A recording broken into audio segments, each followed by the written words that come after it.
ലഹരി വിരുദ്ധ സന്ദേശയാത്ര IPC Emmanuel ദൈവസഭ നെല്ലിക്കുന്ന തൃശൂർ ചർച്ചിൻ്റെ ആഭിമുഖ്യത്തിൽ ക്രമീകരിച്ചിരിക്കുന്ന മദ്യത്തിനും മയക്കുമരുന്നിനുമെതിരെയുള്ള ബോധവൽക്കരണ സന്ദേശയാത്രയാണ് ഇവിടെ എത്തിച്ചേർന്നിരിക്കുന്നത്. ഇവിടെ നടക്കുന്ന ഈ പ്രോഗ്രാമിലേക്ക് നല്ലവരായ ദേശവാസികളായ ഏവരെയും ഹാർദവുമായി ഞങ്ങൾ സ്വാഗതം ചെയ്യുന്നു. ലഹരി വിരുദ്ധ സന്ദേശയാത്ര പ്രാർത്ഥിച്ച് ഇവിടെ ആരംഭിക്കുകയാണ്. നെല്ലിക്കുന്ന IPC ഇമ്മാനുവേൽ ചർച്ചിൻ്റെ ആഭിമുഖ്യത്തിൽ ക്രമീകരിച്ചിരിക്കുന്ന മദ്യത്തിനും മയക്കുമരുന്നിനുമെതിരെയുള്ള ബോധവൽക്കരണ സന്ദേശ പ്രോഗ്രാം പ്രാർത്ഥിച്ച് ഇവിടെ ആരംഭിക്കുന്നു. ഇപ്പോൾ ഞങ്ങളുടെ സഭയുടെ എൽഡറായിരിക്കുന്ന ബ്രദർ രാജനഞ്ചേരി മുന്നോട്ട് വന്ന് പ്രാർത്ഥിച്ച് ഈ മീറ്റിംഗ് ഇവിടെ ആരംഭിക്കുന്നതായിരിക്കും. ദൈവത്തിന്റെ നാമത്തിന് മഹത്വം ഉണ്ടാവട്ടെ. രാവിലത്തെ ആരാധനയ്ക്ക് ശേഷം ഇങ്ങനെ ഒരു മീറ്റിംഗിൽ കൂടുവാൻ ദൈവം നമുക്ക് സഹായിച്ചതിനാൽ ദൈവത്തെ സ്തുതിക്കുന്നു, സ്തോത്രം ചെയ്യുന്നു. ലഹരിക്കും മദ്യത്തിനുമെതിരായി ഇങ്ങനെ ഒരു ക്യാമ്പയിൻ കൂടാൻ എനിക്ക് സാധിച്ചു. ഇപ്പോഴത്തെ യുവതലമുറയും വിദ്യാർത്ഥികളും എല്ലാം നേരിടുന്ന ഒരു പ്രധാന പ്രശ്നമാണ് മദ്യവും മയക്കുമരുന്നും ലഹരി ഉപയോഗം. ഇത് നമ്മുടെ നാടിനെ നശിപ്പിച്ചുകൊണ്ടിരിക്കുകയാണ്. അതിൽ നിന്ന് തന്നെ ഉണ്ടാകുന്ന പ്രചോദനം ഉൾപ്പെട്ടിട്ടാണ് കൊലപാതകവും, അമ്മയെ കൊല്ലുന്നതും അപ്പനെ കൊല്ലുന്നതും അപ്പൻ മക്കളെ കൊല്ലുന്നതും ഒക്കെ. ഇങ്ങനെ ധാരാളം ദിവസവും നമ്മൾ കേട്ടുകൊണ്ടിരിക്കുന്നതാണ്. ഇങ്ങനെ ലോകം അതിക്രമത്തിലേക്ക് നീങ്ങിക്കൊണ്ടിരിക്കുന്ന ഈ കാലത്ത് ഇതിനെതിരായി ബോധവൽക്കരണം ഉണ്ടാകേണ്ട ഒരാവശ്യമാണ്. അതിനാണ് ഈ ചർച്ചിൻ്റെ കീഴിൽ ഞങ്ങൾ ഇത്രയും ആളുകൾ കൂടി ഇവിടെ ഇങ്ങനെ ഒരു മീറ്റിംഗ് സംഘടിപ്പിച്ചിരിക്കുന്നത്.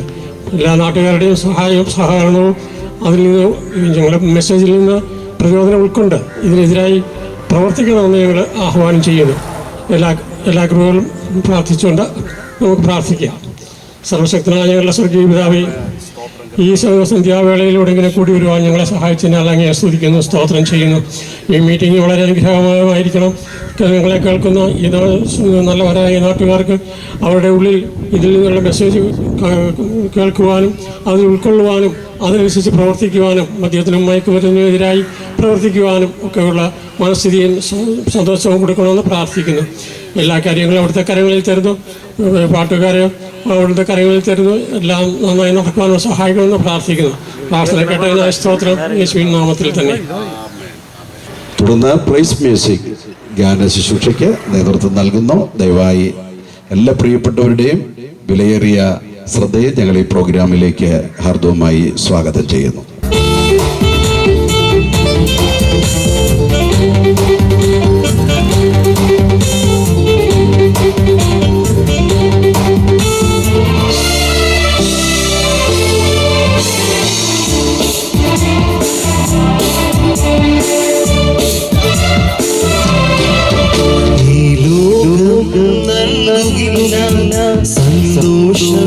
സമാധാനം ഈ ലോകം നൽകില്ല സന്തോഷ സമാധാനം. ഈ കാണുന്നതെല്ലാം മായായ, ഈ കാണുന്നതെല്ലാം മായായ, ഈ കാണുന്നതെല്ലാം മായായ. ഈ ലോകം നൽകില്ല സന്തോഷ സമാധാനം. ഈ ലോകം നൽകില്ല സന്തോഷ സമാധാനം.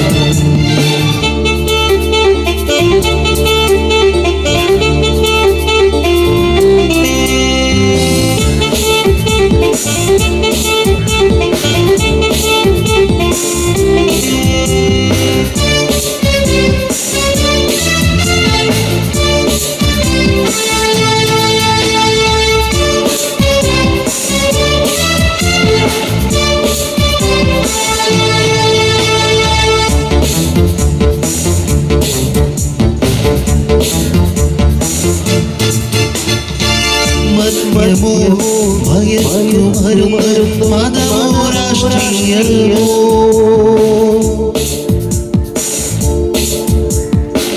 മദ്യമോ മയക്കുമരുന്നോ മതമോ രാഷ്ട്രീയമോ എവിടെ എവിടെ സംതൃപ്തി എവിടെ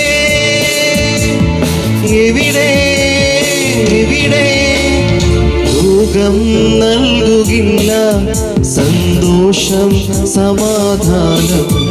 ഈ ലോകം നൽകുകില്ല സന്തോഷം സമാധാനം.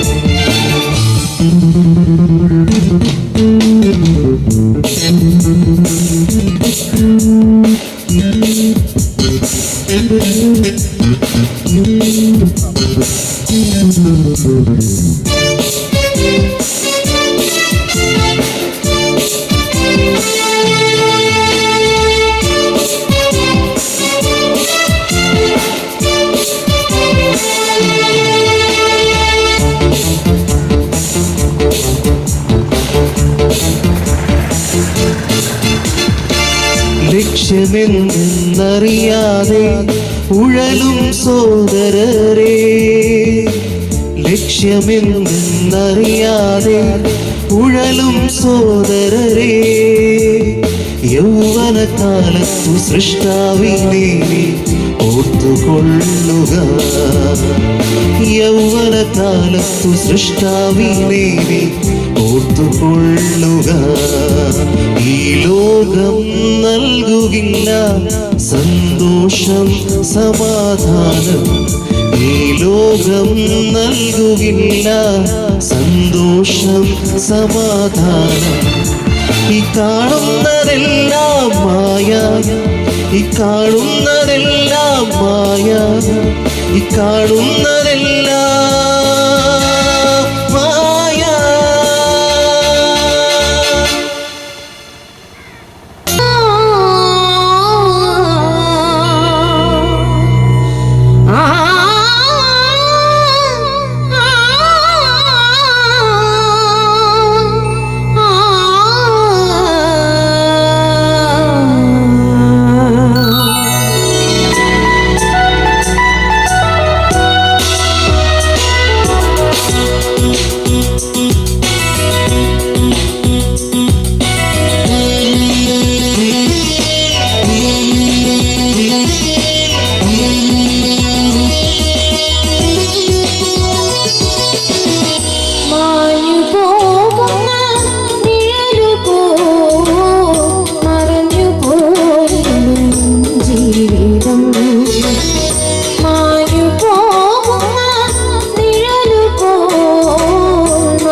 തുടച്ചിടും മാഞ്ഞു പോകുന്ന നിഴലുപോൽ മറഞ്ഞു പോയിടും ജീവിതം മാഞ്ഞു പോകുന്ന നിഴലുപോൽ മറഞ്ഞു പോയിടും ജീവിതം മാറിടാത്ത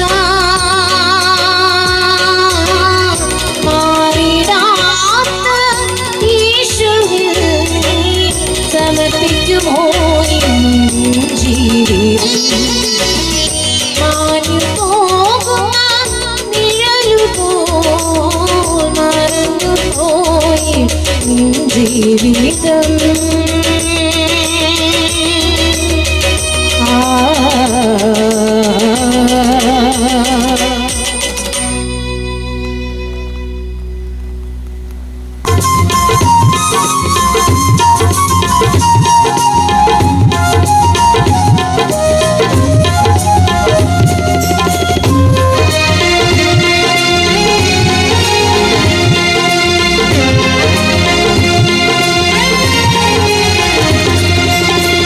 പാടിടാം ഞാനും സ്നേഹത്തിൻ ഗാനം കേൾക്കാനായി വന്നിടുമോ സ്നേഹിത യേശുവിൻ സ്നേഹം പാടാം ഞാൻ കൃഷിയിലെ സ്നേഹം പാടാം ഞാൻ യേശുവിൻ സ്നേഹം പാടാം ഞാൻ കൃഷിയിലെ സ്നേഹം പാടാം ഞാൻ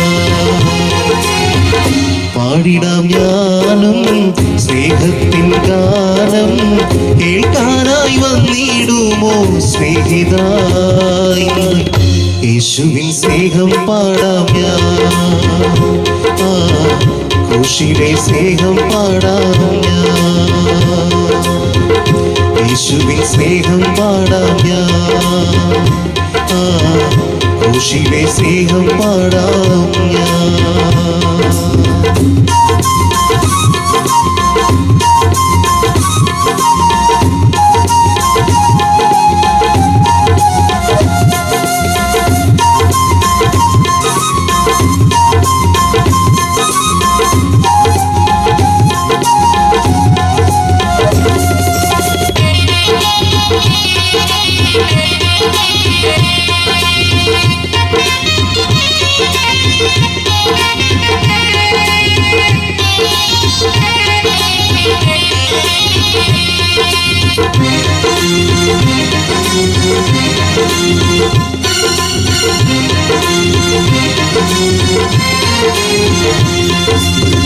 നാടില്ല വീടില്ല ചെല്ലാനൊരിടമില്ല ഒടുവിൽ ഞാൻ കുരിശിന്റെ ചുവടോരം തേടി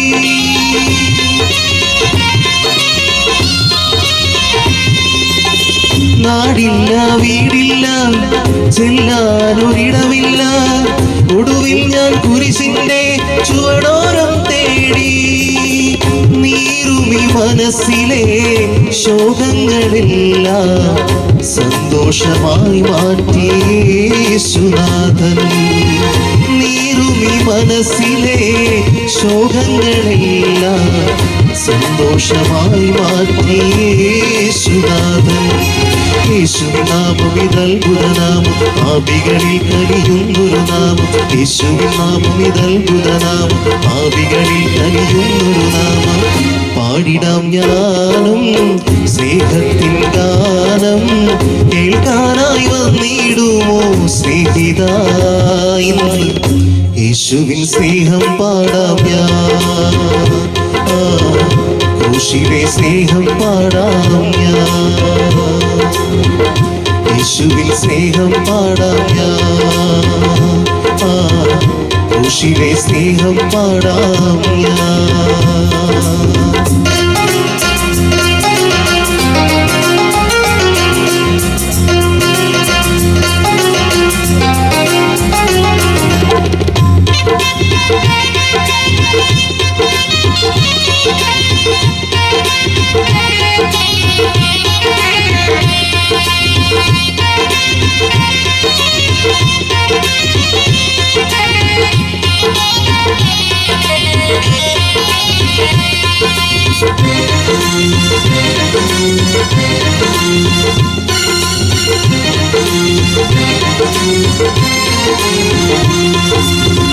രാജാതിരാജാവേ കർത്താതി കർത്താവേ ഉന്നതനാം ദേവനെ വാഴ്ത്തുന്നു മോദം.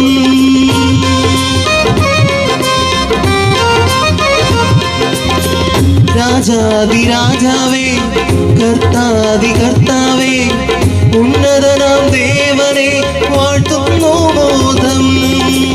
നരകാഗ്നിയിൽ ഞാൻ വെന്തറിയാതെ സ്വർഗീയ പറുദീസ നൽകിയല്ലോ. നരകാഗ്നിയിൽ ഞാൻ വെന്തറിയാതെ സ്വർഗീയ പറുദീസ നൽകിയല്ലോ. യേശുവിൻ നാമമിതൽപുര നാമം ആവികളിൽ കനിയുന്നൊരു നാമം. യേശുവിൻ നാമമിതൽപുര നാമം ആവികളിൽ കനിയുന്നൊരു നാമം. പാടിടാം ഞാനും സ്നേഹത്തിൻ ഗാനം കേൾക്കാനായി വന്നിടുമോ സ്നേഹിതായി. യേശുവിൻ സ്നേഹം പാടാം ഞാൻ, ക്രൂശിലെ സ്നേഹം പാടാം ഞാൻ. യേശുവിൻ സ്നേഹം പാടാം ഞാൻ, ക്രൂശിലെ സ്നേഹം പാടാം ഞാൻ. യേശുവിൻ സ്നേഹം പാടാം ഞാൻ, ക്രൂശിലെ സ്നേഹം പാടാം ഞാൻ.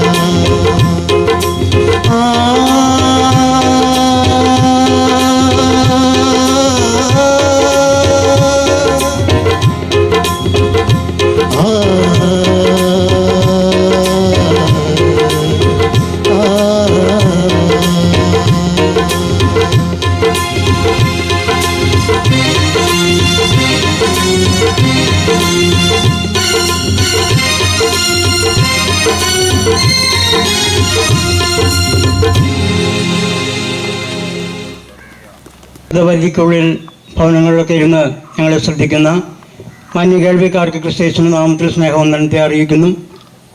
ഇന്ത്യ പെന്തക്കോസ്ത് ദൈവസഭ നെല്ലിക്കുന്ന് ഇമ്മാനുവേൽ ചർച്ചിൻ്റെ ആഭിമുഖ്യത്തിൽ നടത്തപ്പെടുന്ന ലഹരി വിരുദ്ധ സന്ദേശ യാത്രയാണ്, എൻ്റെ ഒരു ഭാഗമാണ് ഇവിടെ നടന്നുകൊണ്ടിരിക്കുന്നത്.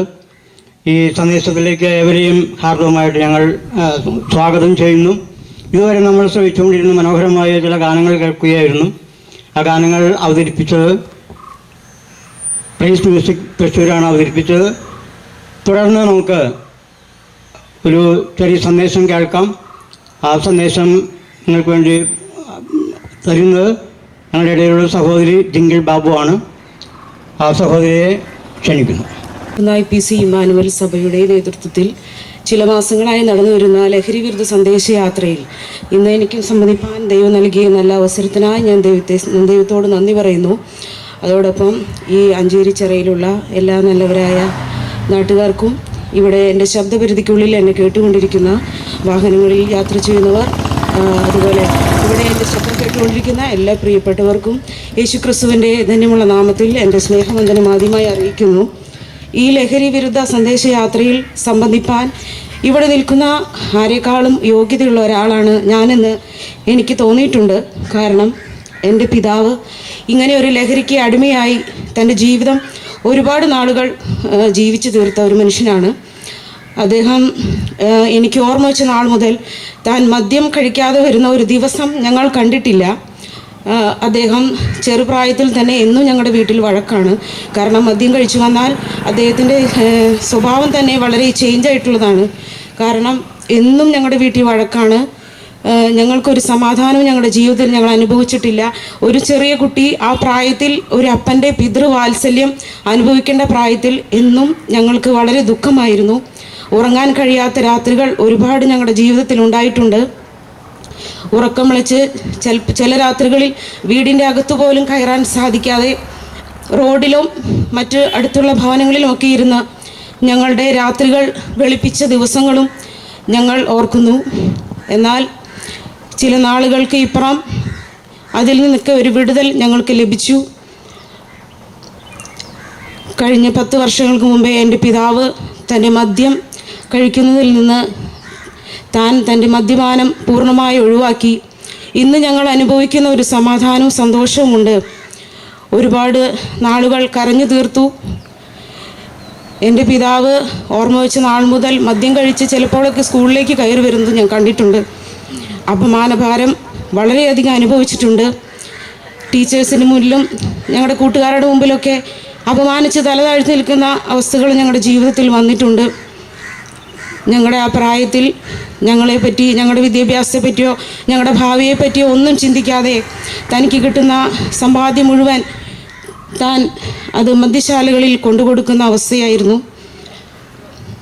ആ സമയത്ത് എൻ്റെ വീടെന്ന് പറയുന്നത് ഇവിടുന്ന് 3-4 കിലോമീറ്റർ അപ്പുറം മണ്ണുത്തി എന്ന ദേശത്താണ്. ആ ദേശത്ത് ദൈവദൂതനെ പോലെ ഒരു മനുഷ്യൻ ഒരിക്കലും ഞങ്ങളുടെ ഭവനത്തിലേക്ക് കയറി വന്നു. അദ്ദേഹം വന്നത് ഈ സ്നേഹ സന്ദേശവുമായിട്ടാണ്. അദ്ദേഹം ഞങ്ങളെ സ്നേഹിക്കുന്ന ഒരു ദൈവത്തെപ്പറ്റി, ഞങ്ങളെ ആശ്വസിപ്പിക്കുന്ന, ഞങ്ങളെ സ്നേഹിക്കുന്ന, ഞങ്ങൾക്ക് വേണ്ടി കരുതുന്ന ഒരു ദൈവമുണ്ടെന്ന് അദ്ദേഹത്തിലൂടെ ഞങ്ങൾ മനസ്സിലാക്കി. ഞങ്ങളുടെ ചെറിയ പ്രായത്തിൽ തന്നെ ഞങ്ങൾ ഈ യേശുവിനെ അറിയുവാൻ ഞങ്ങൾക്ക് അവസരം ലഭിച്ചു. ഞങ്ങളെ സ്നേഹിക്കുന്ന ഒരു ദൈവം സ്വർഗത്തിലുണ്ടെന്ന് ഞങ്ങൾക്ക് മനസ്സിലായി. ഞങ്ങളുടെ പിതാവിൻ്റെ സ്നേഹം ഞങ്ങൾക്ക് അനുഭവിക്കാൻ കഴിഞ്ഞില്ലെങ്കിലും ആ സ്വർഗത്തിലെ പിതാവിൻ്റെ മക്കളാകുവാനുള്ള ഭാഗ്യം ഞങ്ങൾക്കന്ന് ലഭിച്ചു. ആ സ്വർഗത്തിലെ സന്തോഷം ഞങ്ങൾ അനുഭവിക്കാൻ തുടങ്ങി. എൻ്റെ പിതാവും മാതാവും പലതവണ ആത്മഹത്യക്ക് ശ്രമിച്ചിട്ടുള്ളവരാണ്. എന്നാൽ അതിൽ നിന്നെല്ലാം ദൈവം വിടുവിച്ചു. അതൊന്നും ഒരു സക്സസ്ഫുള്ളായില്ല. ദൈവം അതിൽ നിന്നെല്ലാം അവരെ വിടുവിച്ചു. നാളുകൾക്കിപ്പുറം എൻ്റെ പിതാവ് തൻ്റെ മദ്യപാനം ഉപേക്ഷിച്ചു. ഇപ്പോൾ ഞങ്ങൾ വളരെ സന്തോഷത്തോടെ ആയിരിക്കുന്നു. ഞങ്ങളുടെ മക്കളും അവരുടെ അപ്പാപ്പനെ ഒരിക്കലും അവരെ ഒരു മദ്യപാനിയായിട്ടൊന്നും കണ്ടിട്ടില്ല.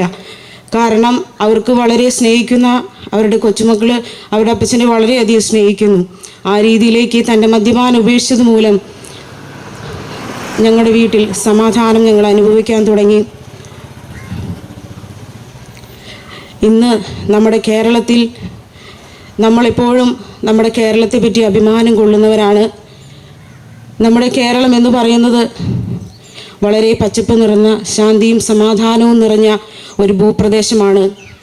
ഒരുപാട് കവികൾ നമ്മുടെ കേരളത്തെ പറ്റി വർണ്ണിച്ച് ഒരുപാട് കവിതകൾ എഴുതിയിട്ടുണ്ട്. കേരം തിങ്ങുന്ന നാട്, മലനിരകളും അരുവികളും പാടങ്ങളും ഒക്കെ നിറഞ്ഞ ശാന്തി സുന്ദരവും സമാധാനവും നിറഞ്ഞ ഒരു കേരളമായിരുന്നു നമ്മുടേത്. എന്നാൽ ഇന്ന് നമ്മൾ തിരിഞ്ഞു നോക്കുകയാണെങ്കിൽ നമ്മുടെ കേരളത്തിൻ്റെ അവസ്ഥ എത്രത്തോളം പരിതാപകരമാണെന്ന് നമുക്ക് കാണുവാൻ കഴിയും. ഓരോ ദിവസവും കേരളം കണികൊണ്ടുണരുന്നത് ഞെട്ടിപ്പിക്കുന്ന വാർത്തകളുമായിട്ടാണ്. മദ്യത്തിനും മയക്കുമരുന്നിനും അടിമകളായി സ്വന്തം ജീവിതം മാത്രമല്ല, സ്വന്തം മാതാപിതാക്കൾ, മക്കൾ, ഭാര്യ, ഇവരെയെല്ലാം ഓരോ ദിവസവും നമ്മൾ കാണുന്നത് അവരെയെല്ലാം തകർക്കുന്ന തരത്തിലുള്ള വാർത്തകളാണ്. ഭാര്യ ഭർത്താവിനെ കൊല്ലുന്നു, ഭർത്താവ് ഭാര്യയെ കൊല്ലുന്നു, കുഞ്ഞുങ്ങളെ കൊല്ലുന്നു. മൃഗീയമായ കൊലപാതകങ്ങളുടെ പരമ്പരകളാണ് നാം ഇവിടെ കണ്ടുകൊണ്ടിരിക്കുന്നത്. മദ്യത്തിനും മയക്കുമരുന്നിനും അടിമപ്പെട്ട ചെറുപ്പക്കാർ ഇന്ന് എന്തൊക്കെയാണ് നമ്മുടെ വീടുകളിലും അല്ലെങ്കിൽ നമ്മുടെ നാട്ടിൽ ചെയ്തു കൂട്ടുന്നുള്ളത് നമുക്ക് പറഞ്ഞറിയിക്കാൻ സാധ്യമല്ല. നമ്മുടെ ഈ കേരളത്തിൽ 100% സാക്ഷരതയുണ്ടെന്ന് നമ്മൾ അവകാശപ്പെടുന്ന നമ്മുടെ ഈ കൊച്ചു കേരളത്തിൽ എത്രത്തോളം ഈ അശാന്തിയുടെ അനുഭവങ്ങൾ ഇപ്പോൾ വന്നു തുടങ്ങിയിരിക്കുന്നു. നമുക്ക് ഇതുപോലെ നമ്മുടെ കേരളം തുടർന്നു പോകുകയാണെങ്കിൽ അടുത്ത 5-10 വർഷത്തിനുള്ളിൽ എന്തായിരിക്കും, പുറത്തിറങ്ങി നടക്കാൻ കഴിയാത്ത വിധം നമ്മുടെ കേരളം മാറിപ്പോകും. ഇപ്പോഴും നമ്മളൊക്കെ സ്കൂളിലും കോളേജിലും ഒക്കെ പഠിച്ചിട്ടുള്ളവരാണ്. നമ്മളൊക്കെ എക്സാം കഴിഞ്ഞ് നമ്മുടെ വീട്ടിലേക്ക് നമ്മളൊക്കെ ഒറ്റയ്ക്കാണ് കടന്നു വരുന്നത്. ഇന്ന് എക്സാം കഴിഞ്ഞ് പുറത്തിറങ്ങുന്ന കുഞ്ഞുങ്ങളെ നോക്കി മാതാപിതാക്കൾ വന്നാലും സാരമില്ല, എന്നാൽ ഇപ്പോൾ പോലീസുകാരാണ് കാവൽ നിൽക്കുന്നത്. അത്രത്തോളം നമ്മുടെ വിദ്യാഭ്യാസ സ്ഥാപനങ്ങളിൽ വരെ ഈ ലഹരിയുടെ ഉപയോഗവും വർദ്ധിച്ചുകൊണ്ടിരിക്കുന്നു. നമ്മുടെ ചെറിയ ക്ലാസ്സുകളിൽ നിന്നൊക്കെ നമ്മൾ പഠിച്ചൊരു പാഠമുണ്ട്.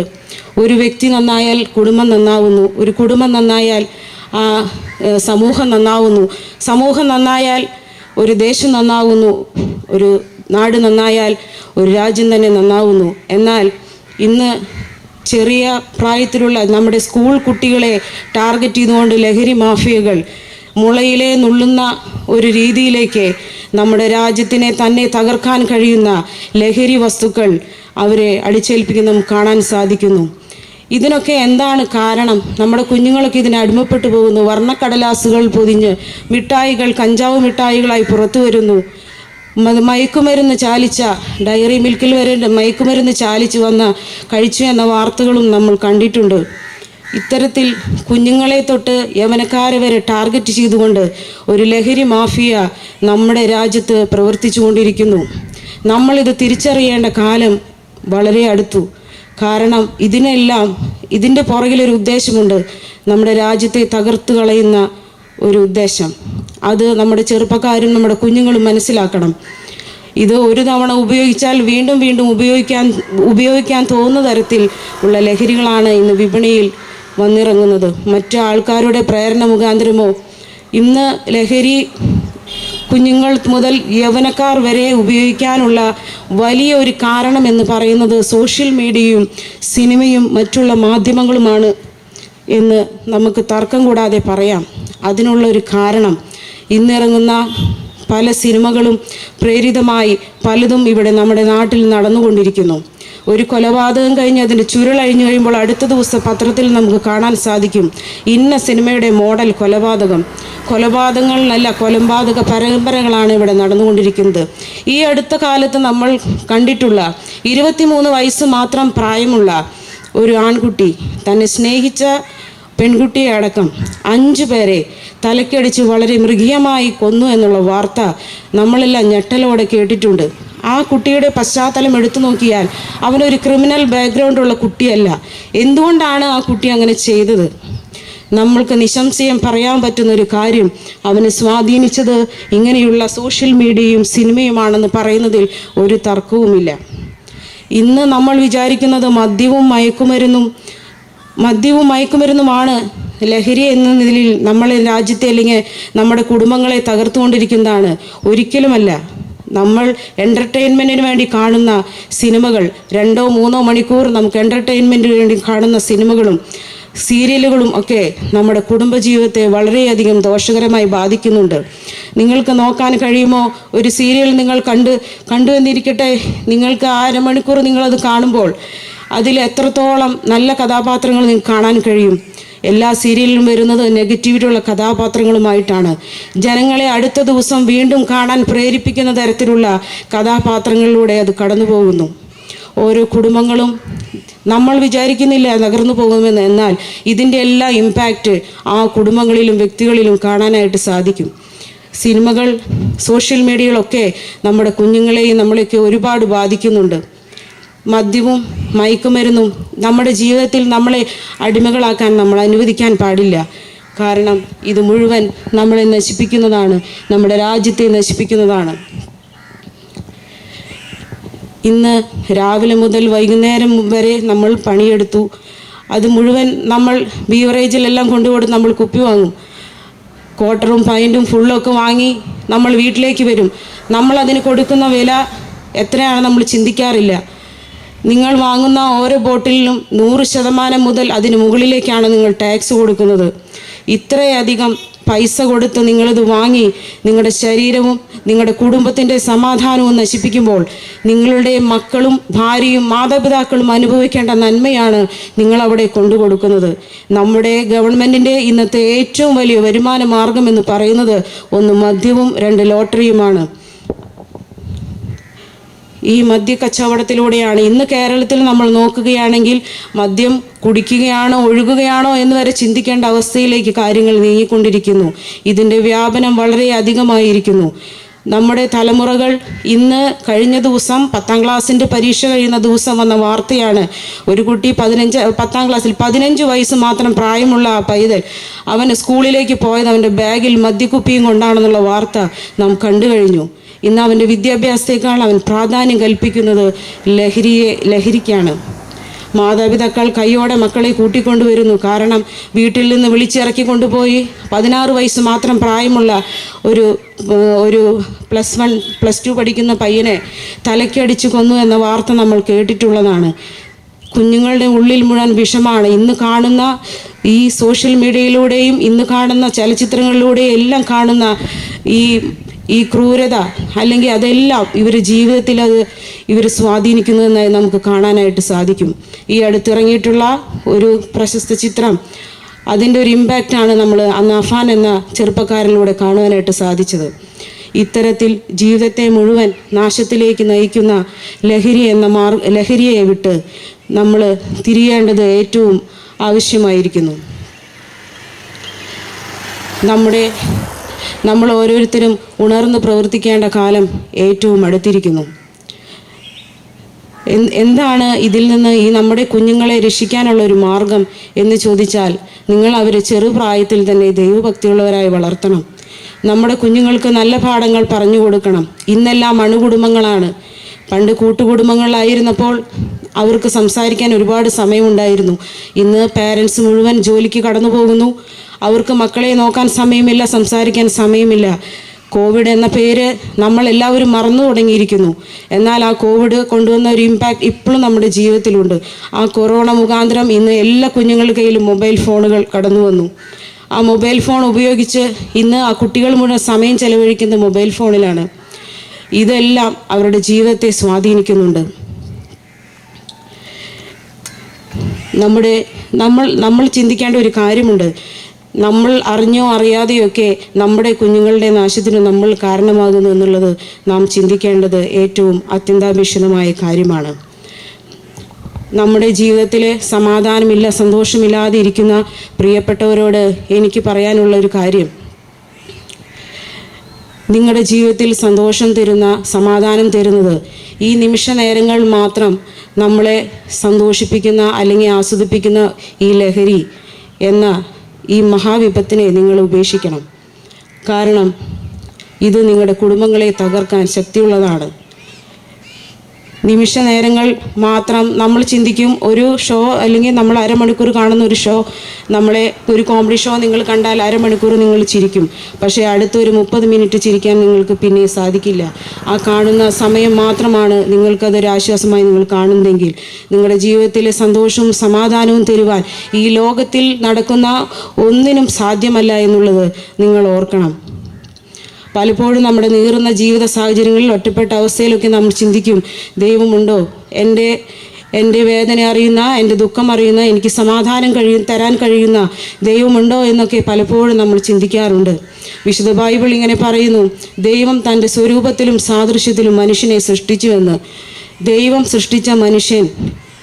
ദൈവം മനുഷ്യനെ സൃഷ്ടിച്ചു എന്ന് ബൈബിൾ വ്യക്തമായി പറയുന്നു.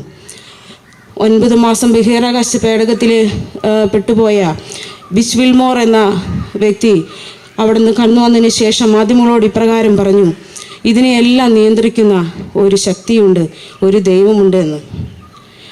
നാം മനസ്സിലാക്കണം, നമ്മെ സൃഷ്ടിച്ച ഒരു ദൈവമുണ്ട്. എന്താണ് അതിന് ഏറ്റവും വലിയ തെളിവ്? അതിനേറ്റവും വലിയ തെളിവ് നാം തന്നെയാണ്. ഇത്രയും നമ്മൾ പല അത്ഭുതങ്ങളും ലോകത്തിൽ കണ്ടിട്ടുണ്ട്. ഈ ലോകത്തിൽ വെച്ച് ഉള്ള ഏറ്റവും അത്ഭുതം എന്ന് പറയുന്നത് ദൈവം തൻ്റെ സ്വരൂപത്തിൽ മനുഷ്യനെ സൃഷ്ടിച്ചു എന്നുള്ളതാണ്. ദൈവം സൃഷ്ടിച്ച മനുഷ്യൻ ദൈവം ആദ്യമായി സൃഷ്ടിച്ച മനുഷ്യനാണ് ആദാം പാപം ചെയ്തത് മൂലം തൻ്റെ ദൈവ തേജസ് നഷ്ടമായി.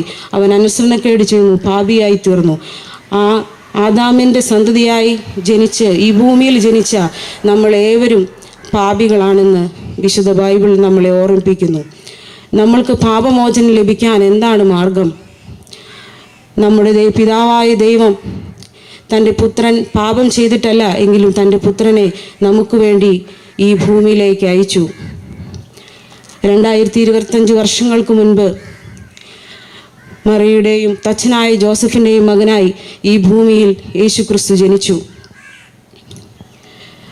സാധാരണക്കാരുടെ ഇടയിൽ അദ്ദേഹം പ്രവർത്തിച്ചു. യേശു കർത്താവ് തൻ്റെ ശിഷ്യന്മാരോട് സാധാരണക്കാരായി തൻ്റെ ശിഷ്യന്മാരാക്കി തീർത്തു. മുക്കുവരന്മാരായ വിദ്യാഭ്യാസമില്ലാത്ത സാധാരണക്കാരായ ജനത്തെ അവൻ കൂടെ കൂട്ടി. അവരെ ദൈവവചനങ്ങൾ പഠിപ്പിച്ചു, ദൈവരാജ്യത്തെപ്പറ്റി പ്രസംഗിച്ചു. ഈ ലോകത്തിലുള്ള ജീവിതത്തിനുമപ്പുറം ഒരു ജീവിതം കൂടി ഉണ്ടെന്ന് യേശു നമ്മളെ പഠിപ്പിച്ചു. ഈ ലോകവും അതിൻ്റെ മോഹവും ഒഴിഞ്ഞു പോകും, എന്നാൽ എൻ്റെ ദൈവത്തിൻ്റെ വചനമോ എന്നേക്കും നിലനിൽക്കുന്നു. ദൈവത്തിൻ്റെ വചനം എന്നേക്കും നിലനിൽക്കുന്നതാണ്. കർത്താവായ യേശുക്രിസ്തുവിൽ വിശ്വസിക്കുന്ന എല്ലാ പ്രിയപ്പെട്ടവർക്കും നിത്യജീവൻ ഉണ്ടെന്ന് നാം വിശുദ്ധ ബൈബിളിലൂടെ കാണാൻ സാധിക്കുന്നു. യോഹന്നാൻ്റെ സുവിശേഷം 3-ാം അധ്യായം അതിൻ്റെ 16-ാം വാക്യം, തൻ്റെ ഏകജാതനായ പുത്രനിൽ വിശ്വസിക്കുന്ന ഏവനും നശിച്ചു പോകാതെ നിത്യജീവൻ പ്രാപിക്കേണ്ടതിന് ദൈവം അവനെ നൽകുവാൻ തക്കവണ്ണം ലോകത്തെ സ്നേഹിച്ചു. തൻ്റെ പുത്രനായ ക്രിസ്തുവിൽ വിശ്വസിക്കുന്ന ഏവർക്കും നിത്യജീവൻ ഉണ്ടെന്നാണ് ഈ വചനം നമ്മെ ഓർമ്മിപ്പിക്കുന്നത്. എന്തുകൊണ്ടാണ് തൻ്റെ പുത്രനെ നമുക്ക് തരുവാൻ ആ പിതാവായ ദൈവത്തിന് മനസ്സായത്? നമ്മളോടുള്ള മഹാസ്നേഹം നിമിത്തം. നമ്മുടെ കുഞ്ഞുങ്ങൾ, നമുക്കെല്ലാം മക്കളുള്ളവരാണ്. നമ്മുടെ കുഞ്ഞുങ്ങൾ എന്തെങ്കിലും തെറ്റ് ചെയ്താൽ, അല്ലെങ്കിൽ നമ്മുടെ കുഞ്ഞുങ്ങൾക്ക് എന്തെങ്കിലും അസുഖം വന്നാലൊക്കെ നമ്മൾ വേദനിക്കുന്നവരാണ്. എന്നാൽ സ്വർഗസ്ഥനായ പിതാവ്, നമ്മെ സൃഷ്ടിച്ച ആ പിതാവ് അത്രത്തോളം വിഷമിക്കുന്നുണ്ട്. നമ്മൾ പാപിയായി നമ്മളെ രക്ഷിക്കാൻ വേണ്ടി തൻ്റെ ഓമന കുമാരനെ നമുക്ക് വേണ്ടി ഭൂമിയിലേക്ക് അയച്ചു. കാൽവറിയിൽ നമുക്ക് വേണ്ടി അവനെ തകർക്കുവാൻ ഇഷ്ടം തോന്നി. ഈ ദിവസങ്ങൾ പുണ്യമാസമെന്നും നമ്മളൊക്കെ അറിയപ്പെടുന്നല്ലോ. നമ്മൾ നോമ്പ് കാലമാണ്, കർത്താവിൻ്റെ ഉയർപ്പിനെ പ്രസിദ്ധമാക്കുന്ന ദിവസങ്ങളാണ് നമ്മളായിരിക്കുന്നത്. ഈ അവസരത്തിൽ എനിക്ക് നിങ്ങളോട് പറയാനുള്ളത്, നമ്മുടെ കർത്താവായ യേശുക്രിസ്തു കാൽവറിയിൽ മരിച്ചത് എനിക്കും നിങ്ങൾക്കും എല്ലാം വേണ്ടിയാണ്. നമ്മുടെ പാപത്തിൻ്റെ പരിഹാരത്തിനായി അവൻ കാൽവറിയിൽ യാഗമായി തീർന്നു. അവൻ്റെ കാൽവറിയിലെ മരണം മുഖാന്തരം നമുക്ക് പാപമോചനം ലഭിച്ചു, ശിക്ഷാവിധിയിൽ നിന്നുള്ള വീണ്ടെടുപ്പ് ലഭിച്ചു, നിത്യജീവൻ ലഭിച്ചു. ഇത് വിശ്വസിക്കുന്നവർക്ക് രക്ഷയാണ്. നിങ്ങൾ ആരത് വിശ്വസിക്കുന്നുവോ അവർക്കത് വിടുതലാണ്, രക്ഷയാണ്. നമ്മളെല്ലാവരും പാപമോചനത്തിന് വേണ്ടി പല പുണ്യസ്ഥലങ്ങളിലും, രക്ഷ പ്രാപിക്കുന്നതിന് വേണ്ടി, നമ്മുടെ പാപപരിഹാരത്തിനൊക്കെ വേണ്ടി പല സ്ഥലങ്ങളിലും നമ്മൾ പോകുന്നവരാണ്. എന്നാൽ വിശുദ്ധ ബൈബിൾ ഇങ്ങനെ പറയുന്നു, യേശുക്രിസ്തുവിൽ വിശ്വസിക്കുന്നവർക്ക് രക്ഷ സൗജന്യമാണെന്ന്. കർത്താവായ യേശുവിൽ വിശ്വസിക്കുന്നവർക്ക് പാപമോചനം ലഭിക്കുന്നുവെന്ന്. നിങ്ങൾ വിശ്വസിച്ചാൽ നിങ്ങൾക്ക് രക്ഷയും പാപമോചനം ലഭിക്കും.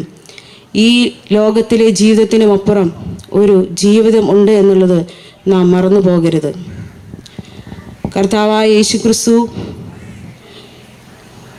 ഇപ്രകാരം നമ്മളോട് പറഞ്ഞു, ഞാൻ നിങ്ങൾക്ക് സ്ഥലമൊരുക്കാൻ പോകുന്നു. ഞാൻ സ്ഥലമൊരുക്കിയാൽ ഞാൻ നിങ്ങളെ ചേർപ്പാൻ വീണ്ടും മടങ്ങി വരുമെന്ന്. കർത്താവായ യേശുക്രിസ്തുവിനെ വിശ്വസിക്കുന്ന എല്ലാവർക്കും പാപമോചനവും രക്ഷയും ലഭിക്കുന്നു.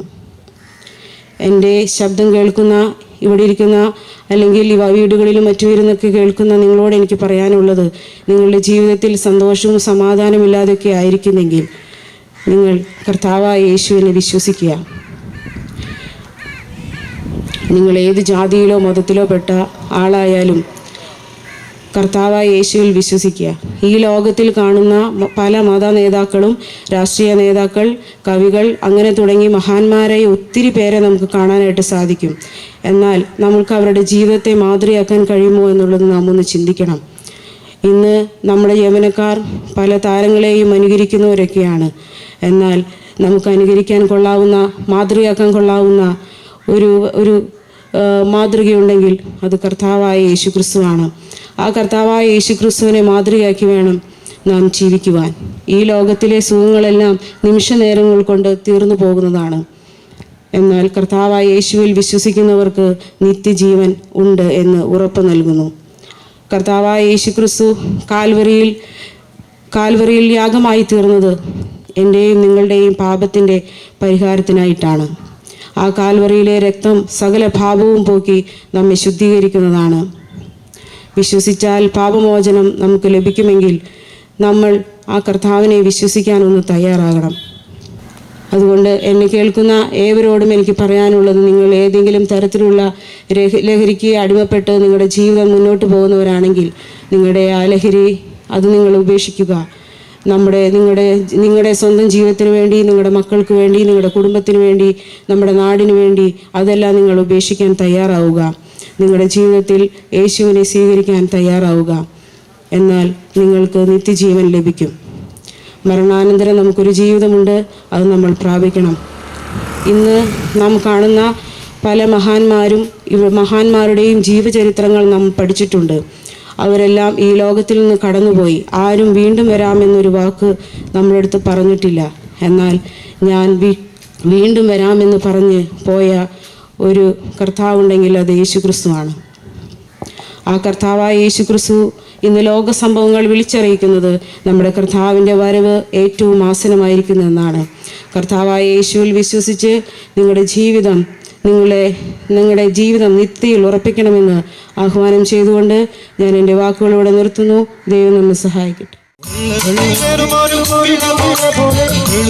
വിരിഞ്ഞൊരു മലരു പോലെ, വെള്ളത്തിൽ വരുമൊരു കുമിള പോലെ, വെളുക്കുമ്പോൾ വിരിയുന്ന മലരു പോലെ, മനുജാനിൻ ജീവിതം ക്ഷണികം, നിൻ ജീവിതം മരണം വരും, നീ മാറിടും. അത് ക്ഷണികം ക്ഷണികം ക്ഷണികം, അത് ക്ഷണികം ക്ഷണികം ക്ഷണികം. വെള്ളത്തിൽ വരുമൊരു കുമിള പോലെ, വെളുക്കുമ്പോൾ വിരിയുന്ന മലരു പോലെ, വെള്ളത്തിൽ വരുമൊരു കുമിള പോലെ, വെളുക്കുമ്പോൾ വിരിഞ്ഞൊരു മലരു പോലെ, മനുജാനിൻ ജീവിതം ക്ഷണികം, നിൻ ജീവിതം മരണം വരും, നീ മാറിടും. അത് ക്ഷണികം ക്ഷണികം ക്ഷണികം, അത് ക്ഷണികം ക്ഷണികം ക്ഷണികം.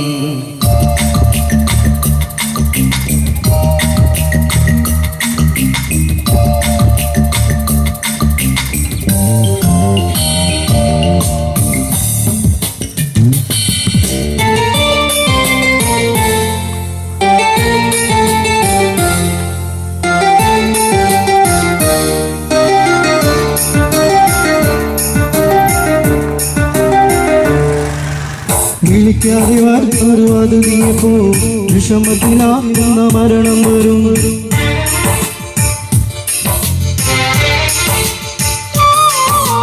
വിളിക്കാതെ വരുന്നൊരു അത് നീപ്പോ, വിഷമത്തിലാക്കുന്ന മരണം വരും. നിനച്ചിരിക്കാത്തൊരു നാഴികയിൽ നിന്നെ തേടി മരണം വരും. നിനച്ചിരിക്കാത്തൊരു നാഴികയിൽ നിന്നെ തേടി മരണം വരും. വെള്ളത്തിൽ വരുമൊരു കുമിള പോലെ, വെളുക്കുമ്പോൾ വിരിയുന്ന മലരു പോലെ, വെള്ളത്തിൽ വരുമൊരു കുമിള പോലെ, വെളുക്കുമ്പോൾ വിരിയുന്ന മലരു പോലെ, മനുജാനിൻ ജീവിതം ക്ഷണികം, നിൻ ജീവിതം മരണം വരും, നീ മാറിടും. അത് ക്ഷണികം ക്ഷണികം ക്ഷണികം, അത് ക്ഷണികം ക്ഷണികം ക്ഷണികം.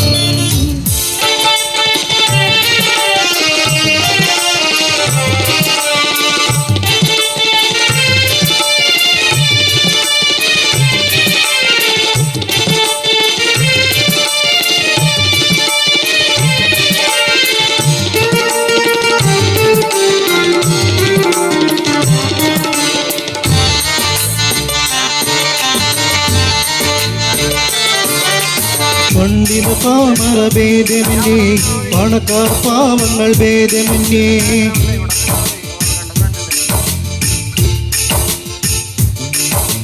പണ്ഡിത പാമര ഭേദമന്യേ, പണക്കാർ പാവങ്ങൾ ഭേദമന്യേ.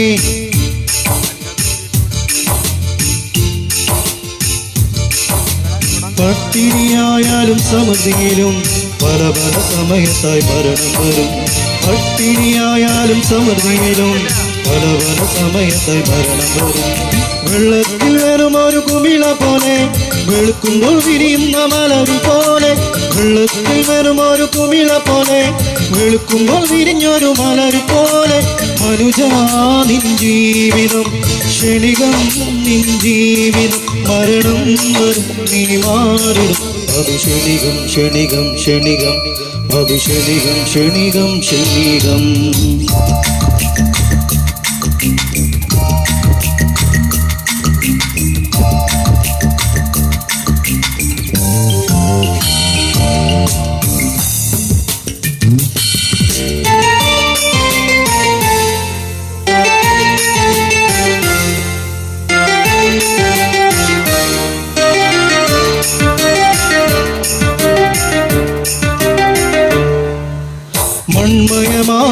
ഈ ഉലകിൽ മറഞ്ഞിടും അനുജൻ മരണത്തിനാൽ.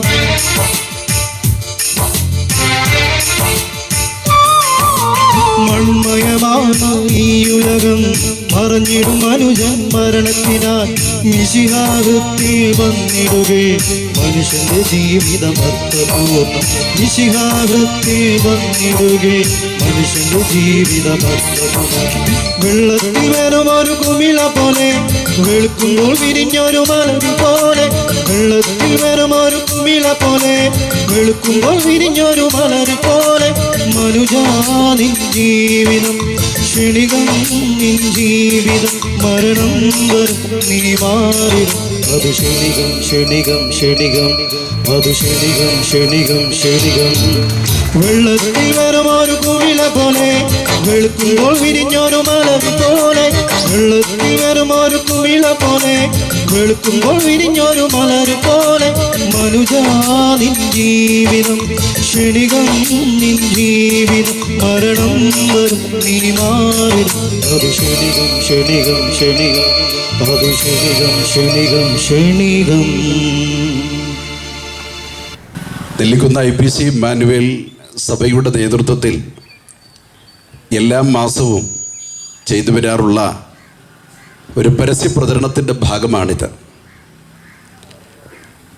എന്താണ് ഞങ്ങളുടെ സന്ദേശത്തിൻ്റെ ഇപ്പോൾ കാലിക പ്രാധാന്യത്തോട് നിൽക്കുന്ന വിഷയം എന്നുള്ളത് ഇവിടെ പല പ്രാവശ്യം ഞങ്ങൾ ഓർപ്പിച്ചു കഴിഞ്ഞു. ഇവിടെ ഒരു പോസ്റ്റർ ഞങ്ങൾ സ്ഥാപിച്ചിട്ടുണ്ട്.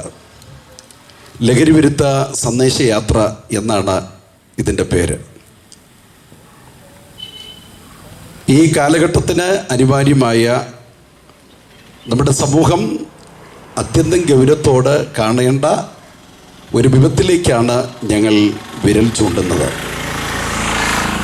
ഒരു കാലത്ത് മദ്യത്തിനും മയക്കുമരുന്നിനും ഒക്കെ അടിമപ്പെട്ട് അനാശാസ്യ മാർഗങ്ങളിൽ ജീവിച്ച ഒരു പാപമംഗലമായ ഒരു പൂർവ്വകാലം ഞങ്ങളിൽ പലർക്കും സ്മരിക്കുവാനുണ്ട്. ഇവിടെ എനിക്ക് മുൻപ് സംസാരിച്ച ജിങ്കിൾ ബാബു തൻ്റെ ജീവിതാനുഭവം ഓർപ്പിച്ചതുപോലെ ഒരു മദ്യപാനിയുടെ കുടുംബം, ആ ഭവനം നേരിടുന്ന തകർച്ച എത്ര വലിയതാണ് എന്നുള്ളത് തൻ്റെ ജീവിതത്തിൻ്റെ വേദനയോടുള്ള വാക്കുകൾ നിങ്ങൾ ശ്രവിച്ചു കാണും. വളരെ ആഗ്രഹമുണ്ട് സ്നേഹിക്കുന്ന പിതാവിൻ്റെ ആ സ്നേഹമുള്ള മുഖം കാണുവാൻ.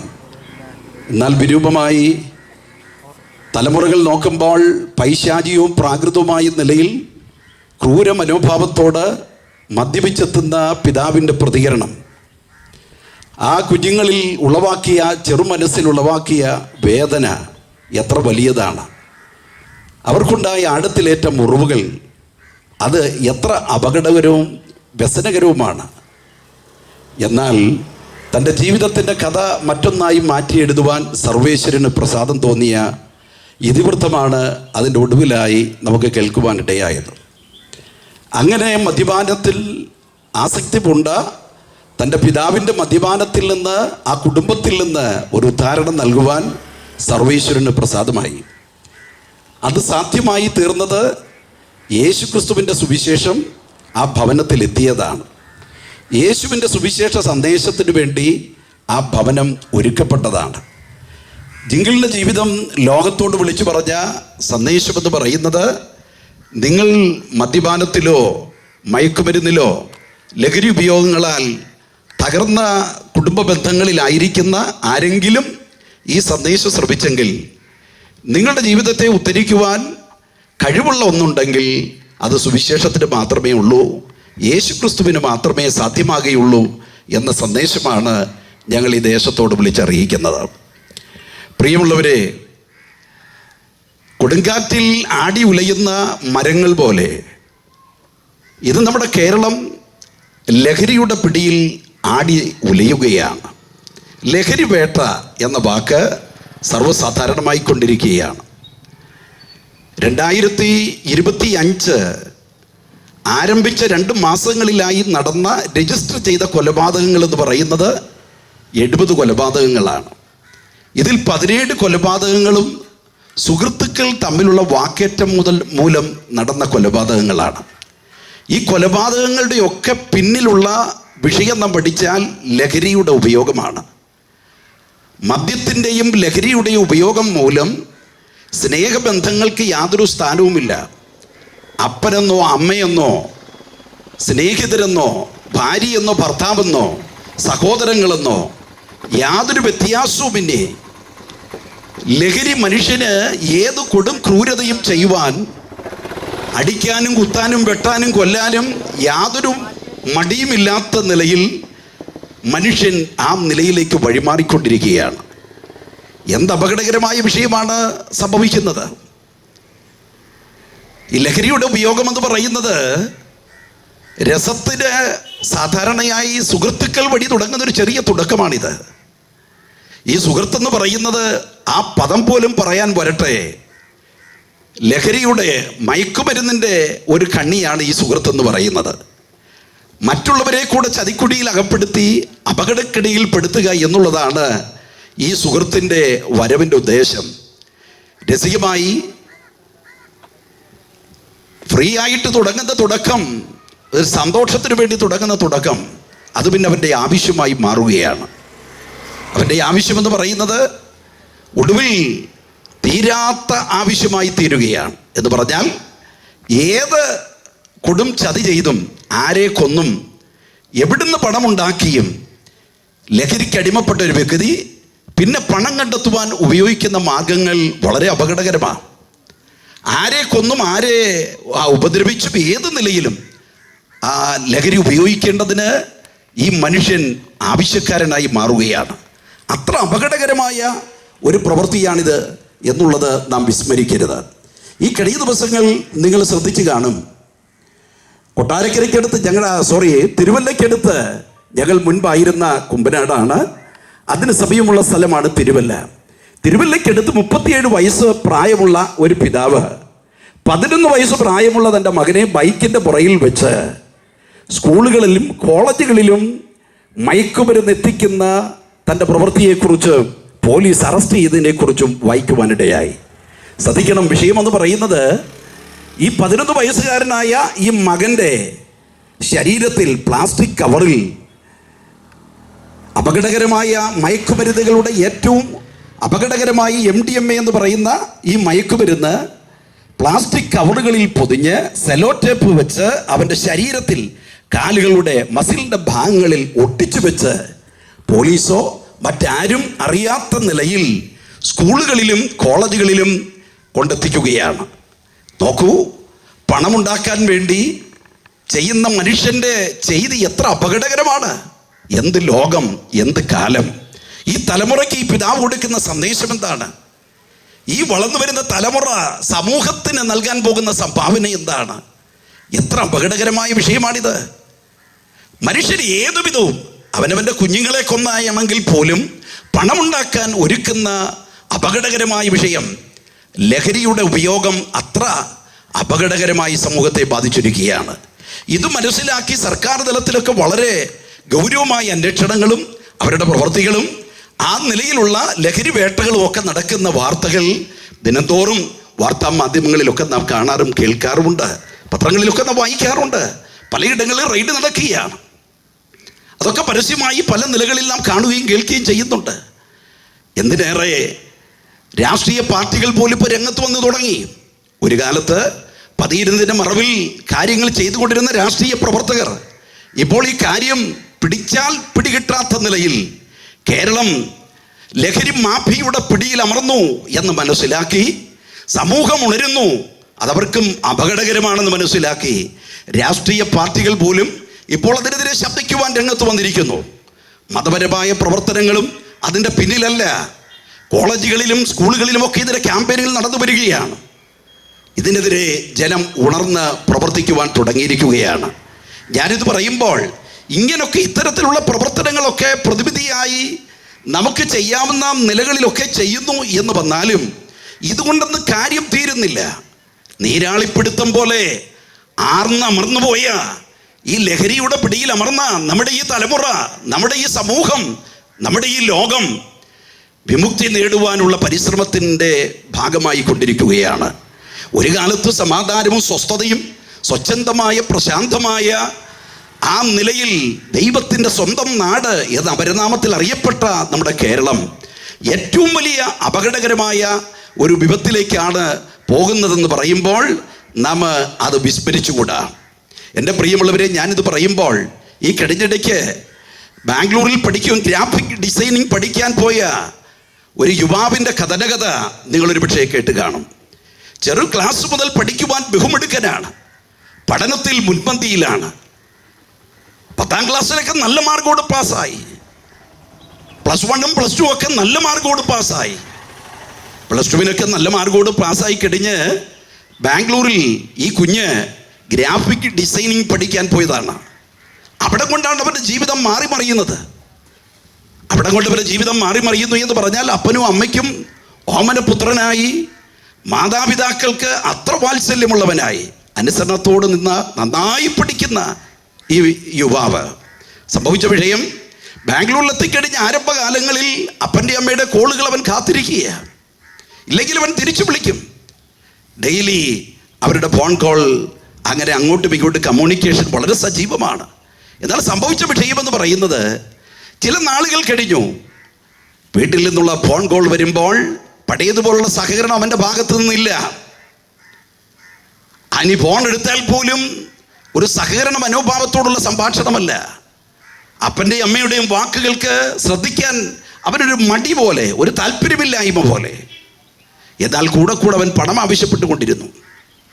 അമിതമായ പണം ആവശ്യപ്പെട്ടുകൊണ്ടുള്ള അവൻ്റെ ഫോൺ കോൾ വരുമ്പോൾ അവർക്ക് പേടിയാണ്. ഒടുവിൽ അവരെ ചോദിച്ചു, നിനക്ക് ഈ ആവശ്യമില്ലാത്ത പണം എന്തിനാ? ഇത്രത്തോളം പണം നിനക്ക് എന്താണ് ആവശ്യം? പക്ഷെ അവന് വേണ്ട നിലയിലുള്ള മറുപടിയല്ല അവർക്ക് കൊടുത്തിരുന്നത്. പ്രിയമുള്ളവരെ, വീട്ടുകാർക്ക് സംശയം തോന്നി, എന്തോ പന്തികേടുണ്ട്. +2 കഴിഞ്ഞ കുഞ്ഞാന്ന് ഓർക്കണം, എന്തോ പന്തികേടുണ്ട്. സംഭവിച്ച വിഷയമെന്ന് പറയുന്നത്, ഈ പണം ആവശ്യപ്പെട്ടവൻ ഫോൺ കോൾ ചെയ്യുമ്പോൾ വീട്ടുകാരെ ഭീഷണിപ്പെടുത്തിയിരുന്ന വിഷയമെന്ന് പറയുന്നത് പഠനം ഉപേക്ഷിച്ചവൻ നാട്ടിൽ വരുമെന്നായിരുന്നു. വളരെ പ്രതീക്ഷയോട് അവർക്കുള്ള ഏക മകനെ 100 പ്രതീക്ഷയോട് ബാംഗ്ലൂരിൽ പഠിക്കാൻ വിട്ടതാ. നാട്ടുകാരും വീട്ടുകാരും അവരുടെ മുൻപിൽ പഠനം ഉപേക്ഷിച്ച് നാട്ടിൽ വന്നാലുള്ള അവസ്ഥ എന്താണ്? മകനെക്കുറിച്ച് മറ്റുള്ളവരോട് എന്തു പറയും? അവർ എന്തു ചിന്തിക്കും? ഇത്യാദി ചിന്തകളൊക്കെ വളരെ അപകടകരമായി അവരെ ഭരിച്ചു. അതുകൊണ്ട് അവൻ ചോദിച്ച പണമൊക്കെ കൊടുത്തിരുന്നു. അവസാനം അവൻ ആ പണം കൊണ്ടും തൃപ്തിപ്പെടുന്നില്ല. ഒടുവിൽ തൃപ്തിയാകാതെ വന്നു കഴിഞ്ഞപ്പോൾ ഈ യുവാവ് ചെയ്തത്, അവൻ്റെ പഠനം നിർത്തി ഒരു സുപ്രഭാതത്തിൽ അവൻ നാട്ടിൽ വന്നു. പഠനം നിർത്തി നാട്ടിൽ വന്നു എന്ന് പറഞ്ഞാൽ അതിനേക്കാൾ പറയേണ്ടത് ആ കോളേജിൽ നിന്ന് അവനെ പുറത്താക്കിയെന്നാണ്. സംഭവിച്ച വിഷയം, അവിടെ വെച്ച് ഒരു ലഹരി മാഫിയയുടെ പിടിയിൽ ഈ യുവാവ് അമർന്നു. അവൻ ലഹരി ഉപയോഗം ആരംഭിച്ചു. അതാണ് വിഷയം. വീട്ടിൽ വന്നു കഴിഞ്ഞാൽ വീട്ടിൽ അവിടെ വിശ്രമമില്ല. വീട്ടുകാരോട് സംഭാഷിക്കുന്നവന് ഒട്ടും താല്പര്യമില്ല. അവൻ്റെ ഉറക്കവും കിടപ്പും യാത്രയെല്ലാം കാറിലാണ്. എപ്പോഴും കാറിൽ സഞ്ചരിക്കുക, കാറിൽ ഉറങ്ങുക, ഇങ്ങനെയുള്ള ഒരു പ്രത്യേക സ്വഭാവം. കഴിക്കുവാൻ, ആഹാരം കഴിപ്പാൻ മാത്രം അവൻ വീട്ടിൽ വരും. വീട്ടിൽ വന്നവർ എന്തെങ്കിലും ചോദിച്ചു കഴിഞ്ഞാൽ പൊട്ടിത്തെറിക്കുന്ന സ്വഭാവം. ഇതുവരെയും കുഞ്ഞിൽ നിന്ന് ഇങ്ങനൊരു പ്രതികരണം കണ്ടിട്ടില്ല. ദേഷ്യഭാവത്തോട് മാതാപിതാക്കളോട് സംസാരിക്കാൻ ഇഷ്ടമില്ലാത്ത നിലയിൽ പൊട്ടിത്തെറിക്കുന്ന ഒരു പ്രകൃതം. സംഭവിച്ച വിഷയം, ഈ നില തുടർന്നപ്പോൾ ഒരു ദിവസം രാത്രിയിൽ ഈ യുവാവ് അവൻ്റെ വീട്ടിൽ വന്ന് ആഹാരം കഴിച്ച് അവൻ കാറിലേക്ക് മടങ്ങുമ്പോൾ അവൻ്റെ അമ്മ പിടികൂടി.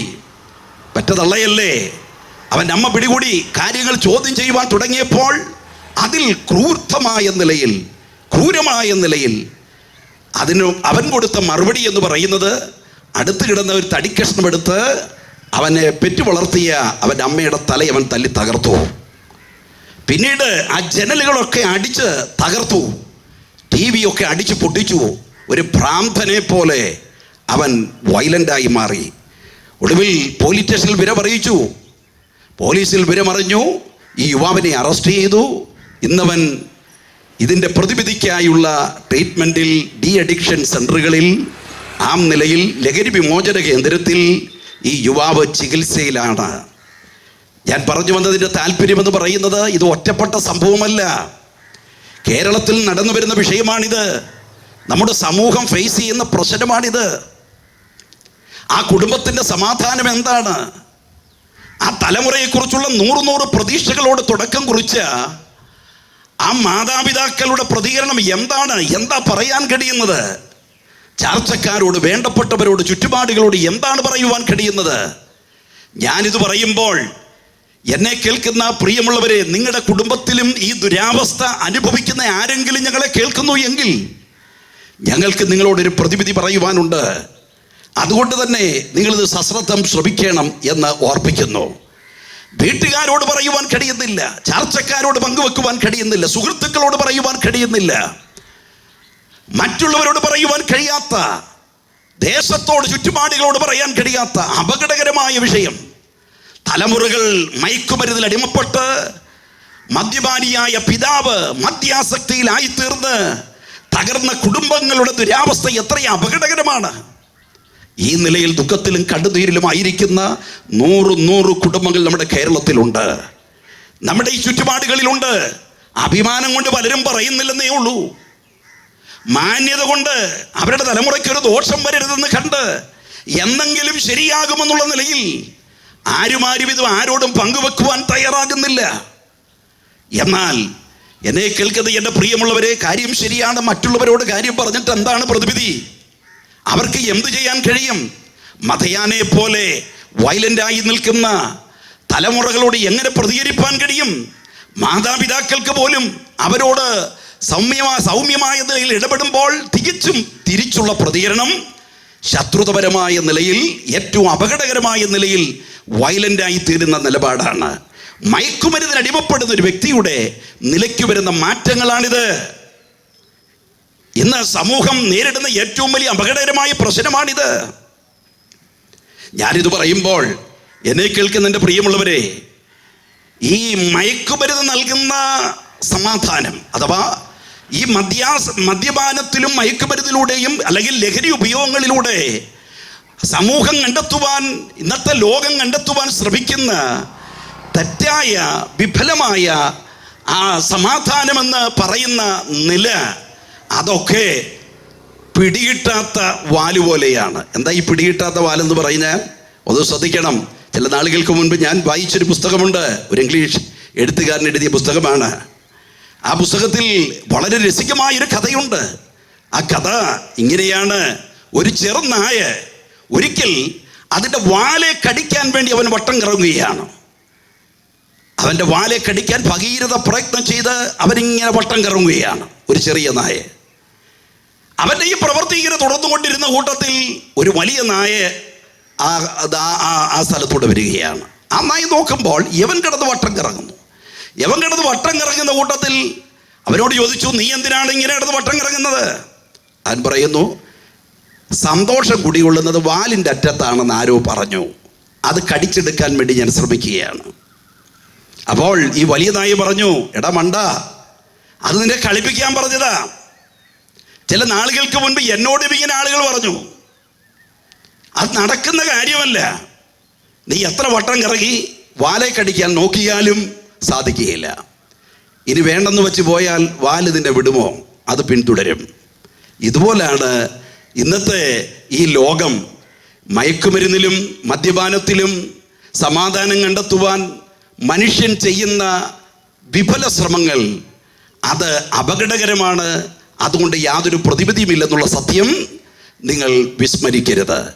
നേരത്തെ പ്രിയ സഹോദരി ഓർപ്പിച്ചതുപോലെ ആ ഒരു സമയത്തേക്കുള്ള എന്തോ ഒരു അനുഭൂതി, അത് കഴിയുമ്പോൾ കുറെ കൂടെ വിഷാദവും വേദനയും ദുഃഖവും നിരാശയിലും ആ ജീവിതം മാറുകയാണ്.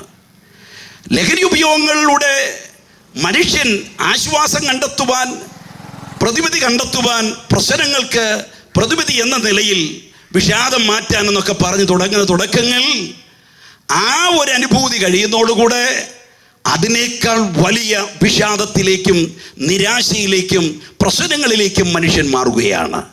ഇവയ്ക്കൊന്നും മനുഷ്യന് ശാശ്വതമായ സമാധാനം നൽകുവാൻ കഴിയുന്നതല്ല. ഇവയ്ക്കൊന്നും മനുഷ്യന് ശാശ്വതമായ പ്രശ്നങ്ങളുടെ പരിഹാരം നൽകുവാൻ കഴിയുന്നതല്ല. ഇതെല്ലാം പ്രശ്നങ്ങൾ വർദ്ധിപ്പിക്കുകയുള്ളൂ, ഇതെല്ലാം വിഷയങ്ങൾ കൂടുകയുള്ളൂ. എൻ്റെ പ്രിയമുള്ളവരെ, പിന്നെ എന്താണ് ഇതിൽ നിന്നുള്ള പ്രതിവിധി എന്ന് പറയുന്നത്? പ്രതിശാന്തി എന്താണ്? അതാണ് നേരത്തെ എനിക്ക് മുൻപ് ഞങ്ങളുടെ വത്സല്യ സഹോദരി ഓർപ്പിച്ചല്ലോ. മദ്യാസക്തിയിൽ ആണ്ടുപോയ ആ കുടുംബം, മദ്യപാന്റെ കുടുംബം രക്ഷപ്പെടുവാനുള്ള പ്രതിവിധിയായി, പ്രതിശാന്തിയായി, പരിഹാരമായി എന്തെല്ലാം മാർഗങ്ങൾ നോക്കിയാലും അതിലൂടൊന്നും ഒരു പ്രശ്ന പരിഹാരം ഉണ്ടാകുന്നതല്ല. നിങ്ങൾ മന്ത്രവാദം ചെയ്താലും ഏലസ് ജപിച്ച് കെട്ടിയാലും ഇനി എന്തെല്ലാം നേർച്ച കാഴ്ചകൾ അർപ്പിച്ചെന്ന് വന്നാലും മദ്യാസക്തിയിൽ ആണ്ടുപോയൊരു മനുഷ്യനെ, ലഹരിക്കടിമയായ ഒരു വ്യക്തിയെ രക്ഷിപ്പാൻ ഇവയ്ക്കൊന്നും യാതൊരു വിധത്തിലും സാധ്യമല്ല. ഒരിക്കൽ ഞാൻ ഓർപ്പിച്ചിരുന്നു, ഈ പെൻഡിലം കൊണ്ട് ഓടുന്ന ക്ലോക്ക്, ആ ക്ലോക്ക് നിശ്ചലമായി കഴിഞ്ഞപ്പോൾ കേടായി ക്ലോക്ക് നന്നാക്കുവാൻ ബുദ്ധിമാനായ വീട്ടുകാരൻ ചെയ്തത്, ആടിക്കൊണ്ടിരുന്ന പെൻഡിലം ഊരിക്കൊണ്ട് റിപ്പയറിങ് ചെയ്യുന്ന കടയിൽ കൊണ്ടുപോയത് കൊണ്ട് പ്രശ്നം പരിഹരിക്കുമോ? Clock കേടായാൽ pendulum ഊരിക്കൊണ്ടുപോയാൽ പരിഹാരമാകുമോ? കേടായ ക്ലോക്ക് ശരിയാകണമെങ്കിൽ ആ ക്ലോക്ക് തന്നെ റിപ്പയറിങ് ചെയ്യുന്നിടത്ത് കൊണ്ടുപോയെങ്കിലല്ല പ്രശ്നത്തിന് പരിഹാരമുള്ളൂ. വാസ്തവത്തിൽ ഇന്ന് ലോകത്തിൽ സംഭവിച്ചിരിക്കുന്ന വിഷയം അതാണ്. സർക്കാർ തലത്തിൽ ലഹരി ഉപയോഗത്തിനെതിരെ പ്രതിവിധിയായി അവർക്ക് ചെയ്യാവുന്ന കാര്യങ്ങളൊക്കെ ചെയ്യുന്നു. അവിടെ ഇവിടെ ഇതിന്റെ ക്യാമ്പയിനുകളൊക്കെ നടക്കുന്നു. കോളേജുകളിലും സ്കൂളുകളിലുമൊക്കെ പലയിടങ്ങളിൽ രാഷ്ട്രീയ പാർട്ടികളും ഞാൻ നേരത്തെ ഓർപ്പിച്ചതുപോലെ സമൂഹത്തിന്റെ പൊതു നന്മയ്ക്കായി ആഗ്രഹിച്ച് പ്രവർത്തിക്കുന്ന സാമൂഹ്യ പ്രവർത്തകരൊക്കെ രംഗത്ത് വരുന്നു, പ്രവർത്തിക്കുന്നു. എന്നാൽ എൻ്റെ പ്രിയമുള്ളവരെ, ഇതുകൊണ്ട് പ്രശ്നം പരിഹരിക്കുമോ? മനുഷ്യന്റെ പ്രശ്നം എന്താണെന്നല്ലേ നാം ആദ്യം മനസ്സിലാക്കേണ്ടത്. അതുകൊണ്ടല്ല പ്രശ്നങ്ങൾക്ക് പരിഹാരമുള്ളൂ. എന്തുകൊണ്ട് മദ്യാസക്തിയിലേക്ക്, മദ്യപാനത്തിലേക്ക് മനുഷ്യൻ പോകുന്നു? എന്തുകൊണ്ട് ലഹരിയിലേക്ക് മനുഷ്യൻ പോകുന്നു? എന്തുകൊണ്ട് കൊലപാതകങ്ങൾ വർദ്ധിക്കുന്നു? എന്തുകൊണ്ട് ഇവിടെ അക്രമവാസനകൾ വർദ്ധിക്കുന്നു? മുൻപുണ്ടായിരുന്നതിനേക്കാൾ ഭീകരവും അപകടകരമായ നിലയിൽ ഇന്ന് സമൂഹം മാറുവാൻ കാരണം എന്താണ്? മനുഷ്യനെ ഈ നിലയിലേക്ക് നയിക്കുന്ന പ്രേരക ഘടകം എന്താണ്? അതല്ലേ നാം മനസ്സിലാക്കേണ്ടത്. ഞങ്ങളുടെ ഈ സന്ദേശം കൊണ്ട് ഈ ദേശവാസികളായ നല്ലവരായ എൻ്റെ ശ്രോതാക്കളോട് എനിക്ക് ഓർപ്പിക്കാനുള്ള വിഷയവും മറ്റൊന്നുമല്ല. ഇവയിൽ നിന്ന്, ഈ അശാന്തിയിൽ നിന്ന്, അസമാധാനത്തിൽ നിന്ന്, മനുഷ്യൻ്റെ ഈ സങ്കീർണമായ പ്രശ്നങ്ങളിൽ നിന്ന് പരിഹാരം നൽകുവാനുള്ള വിമോചന മാർഗം എന്താണ്? വിമോചന മാർഗമെന്ന് പറയുന്നത് ലഹരി വിമുക്ത കാര്യപരിപാടിയിൽ സംബന്ധിച്ചത് കൊണ്ട് മാത്രം പരിഹാരമാകുകയില്ല. കാര്യങ്ങൾ ഗ്രഹിക്കുന്നത് നല്ലതാണ്, കാര്യങ്ങൾ മനസ്സിലാക്കുന്നത് നല്ലതാണ്. ഇതെല്ലാം അവൻ ഗ്രഹിക്കുന്നതും പ്രതികരിക്കുന്നതും ഒക്കെ നല്ലതാണ്. പക്ഷേ നിങ്ങളുടെ കഴിവ് കൊണ്ട് മാത്രം നിങ്ങൾക്കിതിൽ നിന്ന് രക്ഷപ്പെടുവാൻ സാധ്യമല്ല. കാരണം മനുഷ്യനിൽ ആത്യന്തികമായി ജന്മന കർമ്മന കുടികൊണ്ടിരിക്കുന്ന ഒരു പാപത്തിൻ്റെ സ്വാധീനമുണ്ട്. അതാണ് മനുഷ്യനെ ഏതൊരു തിന്മയിലേക്കും തള്ളിവിടുന്നത്. വിശുദ്ധ ബൈബിൾ മനുഷ്യനോടുള്ള സമീപനത്തിൽ മറ്റ് ഏതൊരു മതഗ്രന്ഥങ്ങളെക്കാൾ ഉത്തമമായ സ്ഥാനം പുലർത്തുന്ന ഗ്രന്ഥമാണ്. പ്രത്യേകിച്ച് ഇപ്പോൾ നാമധേയ ക്രൈസ്തവ സഭകളെ സംബന്ധിച്ചിടത്തോളം യേശുവിൻ്റെ പീഡന യാത്രകൾ, അതിൻ്റെ ഓർമ്മകൾ, കുരിശിൻ്റെ വഴി ഒക്കെ സ്മരിക്കപ്പെടുന്ന ദിനങ്ങളാണല്ലോ ഇത്. ഈസ്റ്റർ ദിനങ്ങൾ എന്ന് പറയുമ്പോൾ ദുഃഖാചരണത്തിൻ്റെയും യേശു ക്രിസ്തു ഈ ഭൂമിയിൽ വന്ന അവിടുത്തെ പീഡനാനുഭവങ്ങളെ ഒക്കെ ഓർക്കുന്ന, സ്മരണകൾ ഉണർത്തുന്ന ദിനങ്ങളാണ്. പള്ളികളിലും വീടുകളിലും അതിൻ്റെ ഓർമ്മകൾ സ്മരിക്കപ്പെടുകയാണ്. ഈ പ്രത്യേക ഈ സമയങ്ങളിലൊക്കെ നാം ശ്രദ്ധിക്കേണ്ട ഒരു യാഥാർത്ഥ്യമുണ്ട്. പ്രിയമുള്ളവരെ, ഈ സന്ദേശം ഒരു പ്രത്യേക വിഭാഗത്തിനുള്ളതല്ല, സർവ്വജനത്തോടുമുള്ള സന്ദേശമാണ്. നമ്മുടെ സമൂഹത്തിൻ്റെ ആവശ്യമായ സന്ദേശമാണ്. എന്താണ് ഈ മനുഷ്യൻ്റെ പ്രശ്നം? മനുഷ്യൻ ഇന്ന് അഭിമുഖീകരിക്കുന്ന ഈ അപകടകരമായ ഈ തിന്മയുടെ സ്വാധീനങ്ങളിൽ നിന്ന് രക്ഷപ്പെടുവാൻ എന്താണ് പോംവഴി? അതിനുള്ള പ്രതിവിധി എന്താണ്? നേരത്തെ ഞാൻ ഓർപ്പിച്ചതുപോലെ വിശുദ്ധ വേദപുസ്തകം ഒരു പ്രത്യേക വിഭാഗത്തിൻ്റെ ഗ്രന്ഥമല്ല, മനുഷ്യനോടുള്ള ദൈവത്തിൻ്റെ രക്ഷാകരമായ സന്ദേശമാണ്. നിങ്ങൾ ഇതൊരു വിഭാഗീയത കൂടാതെ ഹൃദയംഗമായി, ആത്മാർത്ഥമായി നിങ്ങൾ ഈ ബൈബിൾ വായിക്കൂ. ബൈബിൾ സന്ദേശം എന്ന് പറയുന്നത് സർവ്വജനത്തിനുമുള്ള രക്ഷാകരമായ സന്ദേശമാണ്. ഏതൊരു ബന്ധനത്തിലായിരിക്കുന്ന, പാപത്തിന്റെ സ്വാധീനതയിലായിരിക്കുന്ന മനുഷ്യനും രക്ഷ നൽകുവാൻ, വിമോചനം നൽകുവാൻ മതിയായ സന്ദേശമാണ് ബൈബിൾ സന്ദേശം. കാരണം ഇതിന്റെ പിന്നിലുള്ള ഉടമസ്ഥാവകാശം എന്ന് പറയുന്നത്, വിശുദ്ധ ബൈബിളിന്റെ ആധികാരികത എന്ന് പറയുന്നത് മത്തായിക്കോ മർക്കോസിനോ ലൂക്കോസിനോ യോഹന്നാനോ ഉള്ളതല്ല. മനുഷ്യൻ എഴുതുവാൻ ദൈവം ഉപയോഗിച്ചു എന്ന് മാത്രമേ ഉള്ളൂ. ഇതിന്റെ പിന്നിലുള്ള ഈ ആധികാരികത പരിശുദ്ധാത്മാവിനാണ്, സർവശക്തനായ ദൈവത്തിനാണ്. ഇത് ദൈവത്തിന്റെ വചനമാണ്. അതുകൊണ്ട് തന്നെയാണ് ഇന്ന് നമ്മുടെ സമൂഹം നേരിടുന്ന ഈ തിന്മയ്ക്കെതിരെ പ്രതിവിധിയായി ഞങ്ങൾക്ക് ഉയർത്തി കാണിക്കുവാനുള്ളത് ഈ സുവിശേഷ സത്യമാണ്. കാരണം സുവിശേഷമാണ് മനുഷ്യനെ രക്ഷിക്കുന്നത്. മനുഷ്യൻ പാപിയാണെന്ന് സകല മതഗ്രന്ഥങ്ങളും ഒരുപോലെ ആവർത്തിക്കുന്നു. പ്രത്യേകിച്ച് വിശുദ്ധ ബൈബിൾ ഇപ്രകാരം നമ്മെ പഠിപ്പിക്കുന്നു, ഒരു വ്യത്യാസവുമില്ല. നാം എല്ലാവരും പാപം ചെയ്ത് ഒരുപോലെ കൊള്ളരുതാത്തവരായി തീർന്നു എന്നാണ് ബൈബിൾ പ്രഖ്യാപനം. വീണ്ടും ധന്യനായ പൗലോസ് റോമാലേഖനത്തിൽ പറയുന്നത് ഇങ്ങനെയാണ്: ഒരുവന്റെ അനുസരണക്കേടിനാൽ സകല മനുഷ്യരും പാപികളായി തീർന്നു. ആരാണ് ഈ ഒരുവൻ? എന്താണ് പാപത്തിന്റെ പ്രവേശനത്തിന് കാരണമായി ഈ അനുസരണക്കേട്? ഈ വിഷയത്തെക്കുറിച്ച് നാം മനസ്സിലാക്കണമെങ്കിൽ മനുഷ്യന്റെ സൃഷ്ടിപ്പിൻ ചരിത്രത്തിലേക്ക് നാം പോകണം.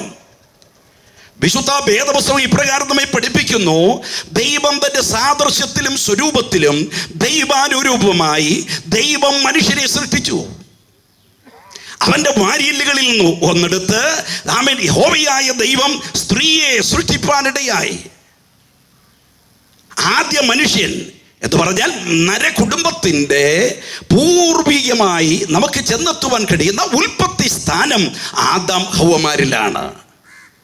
ധന്യനായ പൗലോസ് വിശുദ്ധ വേദപുസ്തകത്തിൽ ഇപ്രകാരം ഓർപ്പിക്കുന്നു: ഒരുവനിൽ നിന്ന് ഭൂലോകത്തൊക്കെയും കുടിയിരിപ്പാൻ യഹോവയായ ദൈവം മനുഷ്യജാതിയെ മുഴുവൻ ഉണ്ടാക്കിയിരിക്കുന്നു എന്നാണ്. അവനെ ജീവിക്കുവാൻ കാലങ്ങളും അതിരുകളും ദൈവം നിശ്ചയിച്ചിരിക്കുന്നു.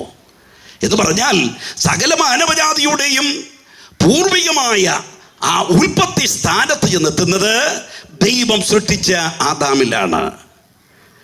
ദൈവത്തോട് ചേർന്ന് നടന്ന മനുഷ്യൻ, ദൈവാനുരൂപമായി സൃഷ്ടിക്കപ്പെട്ട മനുഷ്യൻ, ദൈവിക സംസർഗത്തിൽ നടന്ന മനുഷ്യൻ, നിഷ്കന്മഷ യുഗത്തിൽ, നിഷ്പാപ യുഗത്തിൽ ഈ നിലയിൽ ദൈവത്തോട് ചേർന്ന് നടന്നൊരു കാലം.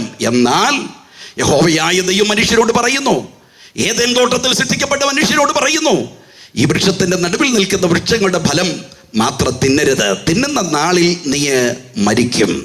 പ്രിയമുള്ളവരെ, കൽപ്പനാ ലംഘനമാണ് പാപം. പാപം ഭൂമിയിലേക്ക് പ്രവേശിപ്പാനുള്ള ഈ ആരംഭം, ഉൽപ്പത്തി ഇവിടെയാണ്. ഇവിടെ വിശുദ്ധ ബൈബിൾ നമ്മെ പഠിപ്പിക്കുന്നു, യഹോവയായ ദൈവം മനുഷ്യനോട് കൽപ്പിച്ച ദൈവത്തിന്റെ ആലോചനയ്ക്ക് വിരുദ്ധമായി സാത്താന്റെ ആ ചതിയനായ വഞ്ചകനായ സാത്താന്റെ ചതിയിൽ അകപ്പെട്ട് മനുഷ്യൻ പാപിയായി മാറി. അതാണ് വിശുദ്ധ ബൈബിൾ പഠിപ്പിക്കുന്നത്. ഏകന്റെ അനുസരണക്കേടിനാൽ മനുഷ്യൻ പാപികളായി തീർന്നു. ഒരു വ്യത്യാസവുമില്ല. നാം എല്ലാവരും പാപം ചെയ്ത് ഒരുപോലെ കൊള്ളരുതാത്തവരായി തീർന്നു എന്നാണ് വിശുദ്ധ ബൈബിൾ പഠിപ്പിക്കുന്നത്. മനുഷ്യൻ പാപിയാണ്, ജന്മന കർമ്മണ മനുഷ്യൻ പാപിയാണ്. പാപിയായ മനുഷ്യനെ പാപത്തിൽ നിന്ന് രക്ഷിപ്പാൻ അവൻ പാപത്തിന്റെ പരിഹാരത്തിനു വേണ്ടി ഈ താണലോകത്തിലേക്ക് ഇറങ്ങി വന്ന യേശു ക്രിസ്തു. ഇവിടെയാണ് യേശു ക്രിസ്തുവിന്റെ സുവിശേഷത്തിന്റെ പ്രസക്തി. എന്നെ കേൾക്കുന്ന പ്രിയമുള്ളവരെ, പാപം മൂലം ദൈവത്തിൽ നിന്ന് അകന്നുപോയി, ദൈവിക സംസർഗത്തിൽ നിന്ന് അകന്ന് ഏതു തിന്മയുടെ സ്വാധീനത്തിനും വിരൂപനായി തീർന്ന മനുഷ്യനെ പാപാവസ്ഥയിൽ നിന്ന് രക്ഷിപ്പാൻ സർവേശ്വരൻ തന്റെ സർവജ്ഞാനത്തിൽ കണ്ടെത്തിയ രക്ഷാ പദ്ധതിയാണ് യേശു ക്രിസ്തു ഈ ഭൂമിയിലേക്ക് വരുവാൻ കാരണമായത്. യേശു ക്രിസ്തുവിന്റെ ജഡാവതാരത്തിന്റെ ഉദ്ദേശമതാണ്. യേശു ക്രിസ്തു മറിയയുടെ ഉദരത്തിൽ ഉരുവായപ്പോഴുണ്ടായ ദൈവമല്ല. അങ്ങനെ ഉണ്ടായൊരു ഉണ്ണിയേശുവിനെ അല്ല ഞാൻ ആരാധിക്കുന്നത്. മറിയയുടെ ഉദരത്തിൽ ഉരുവായി ലോകത്തിലേക്ക് വന്നു എന്ന് പറയുമ്പോൾ അതിലൊരു ദൈവിക നിർണയമുണ്ട്. കാലസമ്പൂർണതയിൽ സ്ത്രീയുടെ സന്തതിയായി ലോകത്തിലേക്ക് വന്നു എന്നാണ് യേശുവിൻ്റെ തിരുപ്പിറവിയെ കുറിച്ച് ബൈബിൾ പഠിപ്പിക്കുന്നത്. അതിലൊരു ദൈവിക നിർണയമുണ്ട്. വീണ്ടും വിശുദ്ധ ബൈബിൾ പഠിപ്പിക്കുന്നു, ആദിയിൽ വചനമുണ്ടായിരുന്നു, വചനം ദൈവത്തോടു കൂടിയായിരുന്നു, വചനം ദൈവമായിരുന്നു. ഈ വചനം ജഡമെടുത്ത് ഈ ലോകത്തിലേക്ക് വന്നു. അതാണ് യേശു ക്രിസ്തു. യേശുക്രിസ്തുവിൻ്റെ തിരുപ്പിറവി, യേശു ഈ ലോകത്തിലേക്ക് വന്നു എന്നുള്ളത്, അവിടുന്ന് 33 തിരുവയസ്സ് വരെ ജീവിച്ചു എന്നുള്ളത്, യേശു മരിച്ചു, അടക്കപ്പെട്ടു, ഉയർത്തെഴുന്നേറ്റു എന്നൊക്കെയുള്ള ഈ വസ്തുത, ഇത് ഊഹാഭോഗമല്ല, ഇതൊരു ഐതിഹ്യമല്ല, ഇതൊരു കെട്ടുകഥയല്ല, ഇത് ചരിത്ര സത്യമാണ്. ഈ ചരിത്ര യാഥാർത്ഥ്യത്തിൻ്റെ പിൻബലം എന്ന് പറയുന്നത്, പിന്നിലുള്ള ഉദ്ദേശം എന്ന് പറയുന്നത്, പാപം മൂലം വീണുപോയ മനുഷ്യനെ വീണ്ടെടുക്കുക എന്നുള്ള ദൈവിക പദ്ധതിയാണ്. എൻ്റെ പ്രിയമുള്ളവരെ, യേശുക്രിസ്തുവിൻ്റെ ക്രൂശ് മരണം ഒരാത്മഹത്യയല്ലായിരുന്നു. യേശുക്രിസ്തുവിൻ്റെ ക്രൂശ് മരണം സ്വാഭാവിക മരണമല്ല. യേശുക്രിസ്തുവിൻ്റെ ക്രൂശ് മരണം ഒരു ആക്സിഡന്റൽ ഡെത്ത് അല്ല. യേശുക്രിസ്തുവിന് മാത്രം ഉള്ള അതുല്യനായ ക്രിസ്തുവിനെ ഞങ്ങൾ ഇവിടെ സകല പ്രശ്നങ്ങൾക്കും ഏക പരിഹാരകനായി ഉയർത്തുവാൻ കാരണം, യേശുക്രിസ്തുവിനോട് തുലനം ചെയ്യുവാൻ ലോകത്തിൽ ഇന്ന് വരെ ഒരവതാരമുണ്ടായിട്ടില്ല. യേശുക്രിസ്തുവിന്റെ ജനനവും ജീവിതവും മരണവും ഉത്ഥാനവും നിങ്ങൾ പഠിച്ചു നോക്കണം. ഇതുപോലൊരു ജനനം ഉണ്ടായിട്ടുണ്ടോ? ഇതുപോലൊരു മരണം സംഭവിച്ചിട്ടുണ്ടോ? ഇതുപോലൊരു ഉദ്ധാരണം സംഭവിച്ചിട്ടുണ്ടോ എന്ന് പറഞ്ഞാൽ അതിന്റെ അർത്ഥം, മാനവജാതി അവരുടെ പാപത്തിൽ നിന്ന് രക്ഷിക്കുവാൻ സാക്ഷാൽ ദൈവം ജഡാവതാരമെടുത്ത് ലോകത്തിലേക്ക് വന്ന യേശുവിൻ്റെ തിരുജനനത്തിൻ്റെ ഉദ്ദേശം മനുഷ്യനെ അവരുടെ പാപങ്ങളിൽ നിന്ന് രക്ഷിക്കുക എന്നുള്ളതാണ്. ഇന്ന് നമ്മുടെ സമൂഹത്തിൻ്റെ പ്രശ്നവും മറ്റൊന്നുമല്ല, മനുഷ്യരിൽ കുടികൊള്ളുന്ന പാപ സ്വഭാവമാണ്. അക്രമാസക്തമായ നിലയിൽ ഏത് കൊലപാതകവും, ഏത് നിന്ദ്യവും നീചവുമായ പ്രവൃത്തിക്ക് ഒരു +2 വിദ്യാർത്ഥിയെ നയിക്കുന്ന പ്രേരക ഘടകമെന്ന് പറയുന്നത് മയക്കുമരുന്നാണെന്ന് നാം പറയും. എന്നാൽ ഈ മയക്കുമരുന്നിന് അടിമപ്പെട്ട് രക്ഷപ്പെടുവാൻ കഴിയാതെ വണ്ണം അവനെ അതിൽ ഒതുക്കിക്കളയുന്ന ആ വികാര പ്രവൃത്തി എന്ന് പറയുന്നത്, ഈ തിന്മയുടെ സ്വാധീനം എന്ന് പറയുന്നത് അവരിൽ കുടികൊള്ളുന്ന പാപമാണ്. ഏതൊരു മനുഷ്യരും അങ്ങനെയാ, അവരിൽ തന്നെ നല്ലവരാണ്. നിങ്ങൾ നോക്ക്, ഈ മദ്യപാനിയായ ഒരു മനുഷ്യനെ സംബന്ധിച്ച് കുടിച്ചു മതോന്മുക്തനായി ഒരു കൊലയാനയെ പോലെ, മതയാനയെ പോലെ കുടുംബത്തിൽ പെരുമാറി എല്ലാം തല്ലി തകർത്ത് രാത്രി കിടന്ന് എപ്പോഴോ ഉറങ്ങി നേരം വെളുത്ത് കഴിയുമ്പോൾ ഈ മനുഷ്യനെ പോലെ നല്ല മനുഷ്യൻ ലോകത്തിൽ ആരും കാണത്തില്ല. ഭാര്യയുടെ കയ്യിൽ പിടിച്ച് എന്തുമാത്രം സത്യം ചെയ്യും, ഇനി ഞാൻ കുടിക്കുകയില്ല. എന്ത് നല്ലവൻ, എന്ത് മനുഷ്യൻ, എന്ത് നല്ല മനുഷ്യൻ. അതെ, മനുഷ്യർ അവരിൽ തന്നെ നല്ലവരാണ്. പിന്നെ എന്താണ് വിഷയമെന്ന് ചോദിച്ചാൽ, അവരിൽ കുടികൊള്ളുന്ന ഈ പാപത്തിൻ്റെ സ്വാധീനം ചില സമയങ്ങൾ മുതലെടുപ്പ് നടത്തുകയാണ്. പാമ്പ്, ഒരു വിഷപ്പാമ്പ് ഒരിക്കൽ മനുഷ്യനെ കടിച്ചില്ല എന്നുള്ളത് കൊണ്ട് അവരിൽ വിഷമില്ലെന്നില്ല, അതിൽ വിഷമില്ലെന്നില്ല. മനുഷ്യനെ ഒരു ദിവസം കടിച്ചില്ല. ചിലരെ സംബന്ധിച്ച് പറയുന്ന അവർ നല്ല മനുഷ്യരാണ്, അവർ കുടിക്കുന്നില്ല, അവർ പുകവലിക്കുന്നില്ല, അവർ മറ്റ് അനാശാസ്യ മാർഗങ്ങളിൽ പോകുന്നില്ല. അവരെ സംബന്ധിച്ചിടത്തോളം അവർ ലഹരി ഉപയോഗിക്കാറില്ല. അതുകൊണ്ട് അവർ നല്ലവരെന്ന് ലോകം പറയും. എന്നാൽ പ്രിയ സ്നേഹിതരെ, വിശുദ്ധ ബൈബിൾ എല്ലാവരെ കുറിച്ചും പറയുന്ന ചിത്രം ഒരു വ്യത്യാസവുമില്ല. എല്ലാവരും പാപം ചെയ്ത് ഒരുപോലെ കൊള്ളരുതാത്തവരായി തീർന്നു എന്നുള്ളതാണ്. പാപമാണ് സമൂഹത്തിൻ്റെ തിന്മയ്ക്ക് കാരണം. പാപമാണ് മനുഷ്യൻ്റെ ദുഷ്ടതയ്ക്ക് കാരണം. പാപമാണ് മനുഷ്യനെ ലഹരിയിലേക്ക് നയിക്കുന്നതിൻ്റെ പിന്നിലുള്ള കാരണം. പാപമാണ് അപകടകരമായ വിഷയങ്ങളിലേക്ക് മനുഷ്യനെ നയിക്കുവാൻ കാരണമായിരിക്കുന്നത്. ഏത് തിന്മയിലേക്കും ഏത് ദോഷപ്രവൃത്തിയിലേക്കും നയിക്കുന്ന പ്രേരക ഘടകം മനുഷ്യൻ്റെ പാപമാണ്. അതുകൊണ്ട് ലഹരി വിമോചന കേരളം, ലഹരി വിമുക്ത കേരളം, ലഹരി വിമുക്ത സമൂഹം, ലഹരി വിമുക്ത രാജ്യം എന്ന നിലയിലേക്ക് നമ്മുടെ രാജ്യം വരുവാൻ, നമ്മുടെ കേരളം വരുവാൻ, നമ്മുടെ സമൂഹം വരുവാൻ അതിന് പ്രതിവിധിയായിരിക്കുന്നത് ഡി അഡിക്ഷൻ സെൻ്ററുകൾ മാത്രമല്ല, പോലീസിൻ്റെ റെയ്ഡുകൾ മാത്രമല്ല. ഇതെല്ലാം നല്ലതാണ്, ഇതെല്ലാം ആവശ്യമാണ്. എന്നാൽ ഇതിനെല്ലാം അപകടകരമായി, ഇതിനെല്ലാം ആത്യന്തികമായി നിൽക്കുന്ന മനുഷ്യരിൽ കുടികൊള്ളുന്ന തിന്മയുടെ സ്വാധീനങ്ങളെ തിരിച്ചറിഞ്ഞ്, പാപ സ്വഭാവങ്ങളെ തിരിച്ചറിഞ്ഞ് അതിനുള്ള പ്രതിവിധി എന്ന് പറയുന്നത് കണ്ടെത്തുന്നതിലൂടെ മാത്രമേ നമ്മുടെ സമൂഹം നന്നാകുകയുള്ളൂ. വിശുദ്ധ ബൈബിൾ ഇപ്രകാരം പഠിപ്പിക്കുന്നു: യേശു ക്രിസ്തു പാപികളെ രക്ഷിപ്പാൻ ലോകത്തിൽ വന്നു. എത്ര സന്തോഷകരമായൊരു വാർത്ത, എത്ര പ്രതീക്ഷ നൽകുന്ന വാർത്ത. യേശു ക്രിസ്തു പാപികളെ രക്ഷിപ്പാൻ ലോകത്തിൽ വന്നു എന്നുള്ളത് വിശ്വാസ്യവും എല്ലാവരും അംഗീകരിപ്പാൻ യോഗ്യവുമായ വചനമാണ്. എന്നെ കേൾക്കുന്ന പ്രിയമുള്ളവരെ, ഞാൻ ഓർക്കുന്നു, ചില വർഷങ്ങൾക്ക് മുൻപ് ഞങ്ങൾ ആലപ്പുഴയിലായിരുന്നപ്പോൾ 300 കേസിലെ പ്രതിയായിരുന്ന ഒരു മുഹമ്മദ് ചന്ദ്രനുണ്ട്. ഒരു ഹൈന്ദവ ഈഴവ ബാക്ക്ഗ്രൗണ്ടിൽ ആയിരുന്ന ഒരു യുവാവ്. അന്ന് യുവാവ് ചെറുപ്രായത്തിൽ തന്നെ അവൻ്റെ അപ്പനും അമ്മയും മരിച്ചുപോയി. ചിറ്റപ്പൻ്റെ ചിറ്റമ്മയുടെ സംരക്ഷണയിലാണ് അവൻ വളർന്നു വന്നത്. വിദ്യാഭ്യാസം ലഭിക്കേണ്ട സമയത്ത് ഈ യുവാവിന് വേണ്ടതിൽ വിദ്യാഭ്യാസം കൊടുക്കുവാൻ ആളില്ലാഞ്ഞതുകൊണ്ട് സംഭവിച്ച വിഷയം, അവൻ മോഷണം ആരംഭിച്ചു. ചെറിയ ചെറിയ മോഷണ കുറ്റങ്ങളിൽ പിടിക്കപ്പെട്ടെങ്കിലും അവൻ അതിലൂടെ വലിയ കള്ളനാകാൻ ശ്രമിക്കുകയായിരുന്നു. സംഭവിച്ച വിഷയമെന്ന് പറയുന്നത്, ഒടുവിൽ പിടികിട്ടാൻ പുള്ളിയായി പ്രഖ്യാപിക്കത്തക്കവണ്ണം അറിയപ്പെടുന്ന ഒരു മോഷ്ടാവായി ഈ ചന്ദ്രൻ മാറി. ചന്ദ്രനെ ഒടുവിൽ അറസ്റ്റ് ചെയ്യുമ്പോൾ 300 കേസിലെ പ്രതിയാണ് ഈ മുഹമ്മദ് ചന്ദ്രൻ. ആലപ്പുഴയ്ക്കടുത്ത് കായ്പുറം എന്ന് പറയുന്ന സ്ഥലത്തെ സ്വദേശിയാണ്. അവിടാണ് ഈ മുഹമ്മദ് എന്ന് പറയുന്ന സ്ഥലം എന്ന് പറയുന്നത്. പ്രിയമുള്ളവരെ, ഞാനീ പറഞ്ഞു വരുന്നതിൻ്റെ സാരം, ഈ ചന്ദ്രനെ അറസ്റ്റ് ചെയ്തു. 50,000 രൂപയ്ക്കും ജീവപര്യന്ത തടവിനും വിധിച്ച് തിരുവനന്തപുരം സെൻട്രൽ ജയിലിൽ കിടക്കുകയാണ്. ഒരു തടവുകാരൻ ജയിലിൽ ചെന്നാൽ, അല്ലെങ്കിൽ ഒരു കുറ്റക്കാരൻ, കൊലപാതകനോ ഇനി മോഷ്ടാവോ ആരായാലും ജയിലിൽ ചെന്നാൽ അവൻ പഠിക്കാത്ത കള്ളം കൂടെ പഠിക്കും. ചിലർ രക്ഷപ്പെടും, ചിലരതിലൂടെ നശിക്കും. രക്ഷപ്പെടുമെന്ന് പറഞ്ഞാൽ ആ ഇടത്തും യേശുവിൻ്റെ സ്നേഹം പങ്കുവെക്കുന്ന സുവിശേഷകർ എല്ലാവരുണ്ട്. ഈ സുവിശേഷത്തിൻ്റെ പ്രാധാന്യം ഇവിടാണ് പ്രിയ സ്നേഹിത. നിങ്ങൾ ചിന്തിക്കുന്നത് പോലെ ഏതെങ്കിലും ഒരു മതത്തിൻ്റെ പ്രത്യേക ഭാഗമല്ലിത്. നിങ്ങളിതൊന്ന് പരീക്ഷിച്ചു നോക്ക്. യേശുവിനെ നിങ്ങളുടെ ജീവിതത്തിൻ്റെ രക്ഷകനും കർത്താവുമായി അംഗീകരിക്ക്. യേശുവിനെ നിങ്ങളുടെ ജീവിതത്തിൽ നിങ്ങൾ അനുവദിക്ക്. സുവിശേഷം, ബൈബിൾ നിങ്ങൾ വായിക്കുവാൻ ശ്രമിക്ക്. നിങ്ങളുടെ ജീവിതത്തിൽ വരുന്ന മാറ്റങ്ങൾ നമുക്ക് വളരെ അസൂയവാഹകമായ നിലയിൽ കാണുവാൻ കഴിയും. സംഭവിച്ച വിഷയം എന്ന് പറയുന്നത്, മുഹമ്മദ് ചന്ദ്രൻ ജയിലിൽ ചെന്നപ്പോൾ ഈ കള്ളൻ്റെ കൂർമ്മബുദ്ധി ഭയങ്കരമാണ്. കാരണം ഈ കള്ളൻ എന്ന് പറയുമ്പോൾ നമ്മൾ വിചാരിക്കും മണ്ടനാണെന്നല്ല. ഇവിടുത്തെ IAS IPS കൂർമ്മബുദ്ധിക്കാരാണ് കള്ളന്മാർ. അല്ലെങ്കിൽ 2-3 വിലപിടിപ്പുള്ള പട്ടികളും വലിയ മതിലും ഗേറ്റുകളും എല്ലാ സംവിധാനങ്ങളുമുള്ള വീടുകളിൽ കടന്ന് അവൻ കൊള്ളയടിക്കണമെങ്കിൽ ഇവന്റെ ബുദ്ധി ഇവരുടെയൊക്കെ തലയിൽ ചെല്ലുന്നതിനൊക്കെ അപ്പുറം, അവർ ചിന്തിക്കുന്നതിനൊക്കെ അപ്പുറമാണെന്ന് മനസ്സിലാക്കണം.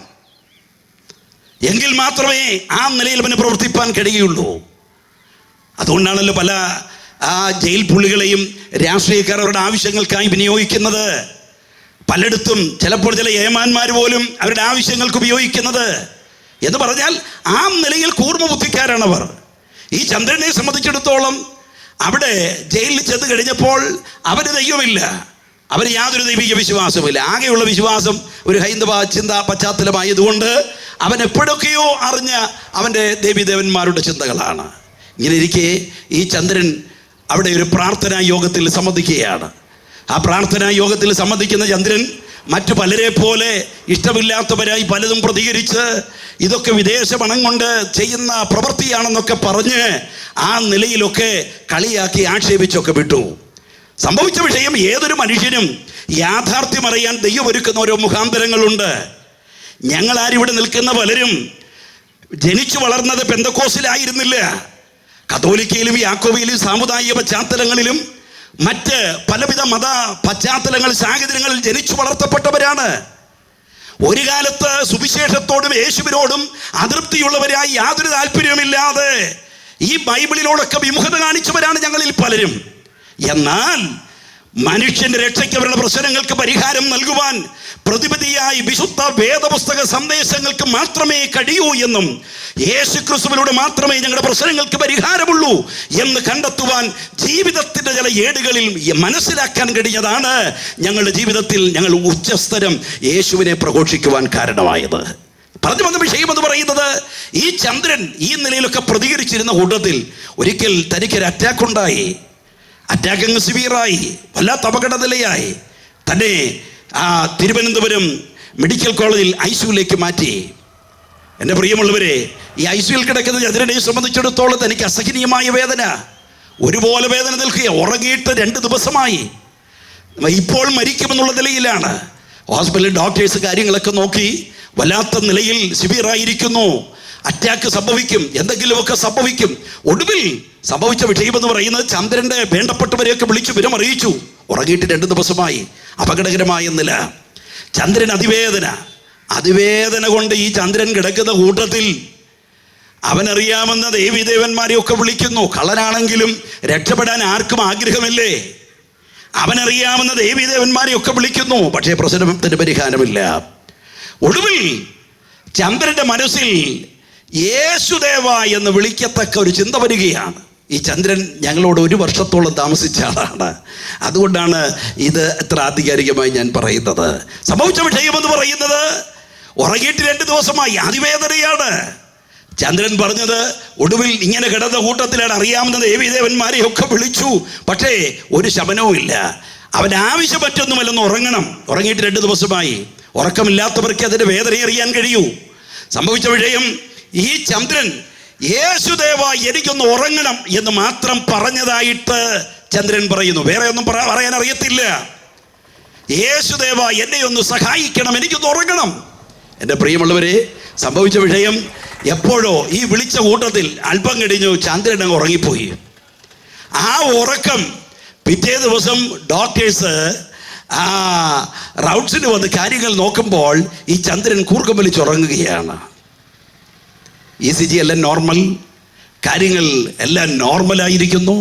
ചന്ദ്രനെ ഡോക്ടർ തട്ടി ഉണർത്തി ചന്ദ്രൻ ഏതോ ഒരു ലോകത്തിൽ എന്ന പോലെ ഉണർന്നു. ചന്ദ്രൻ ചോദിച്ചു, നിനക്ക് എന്താ സംഭവിച്ചത്?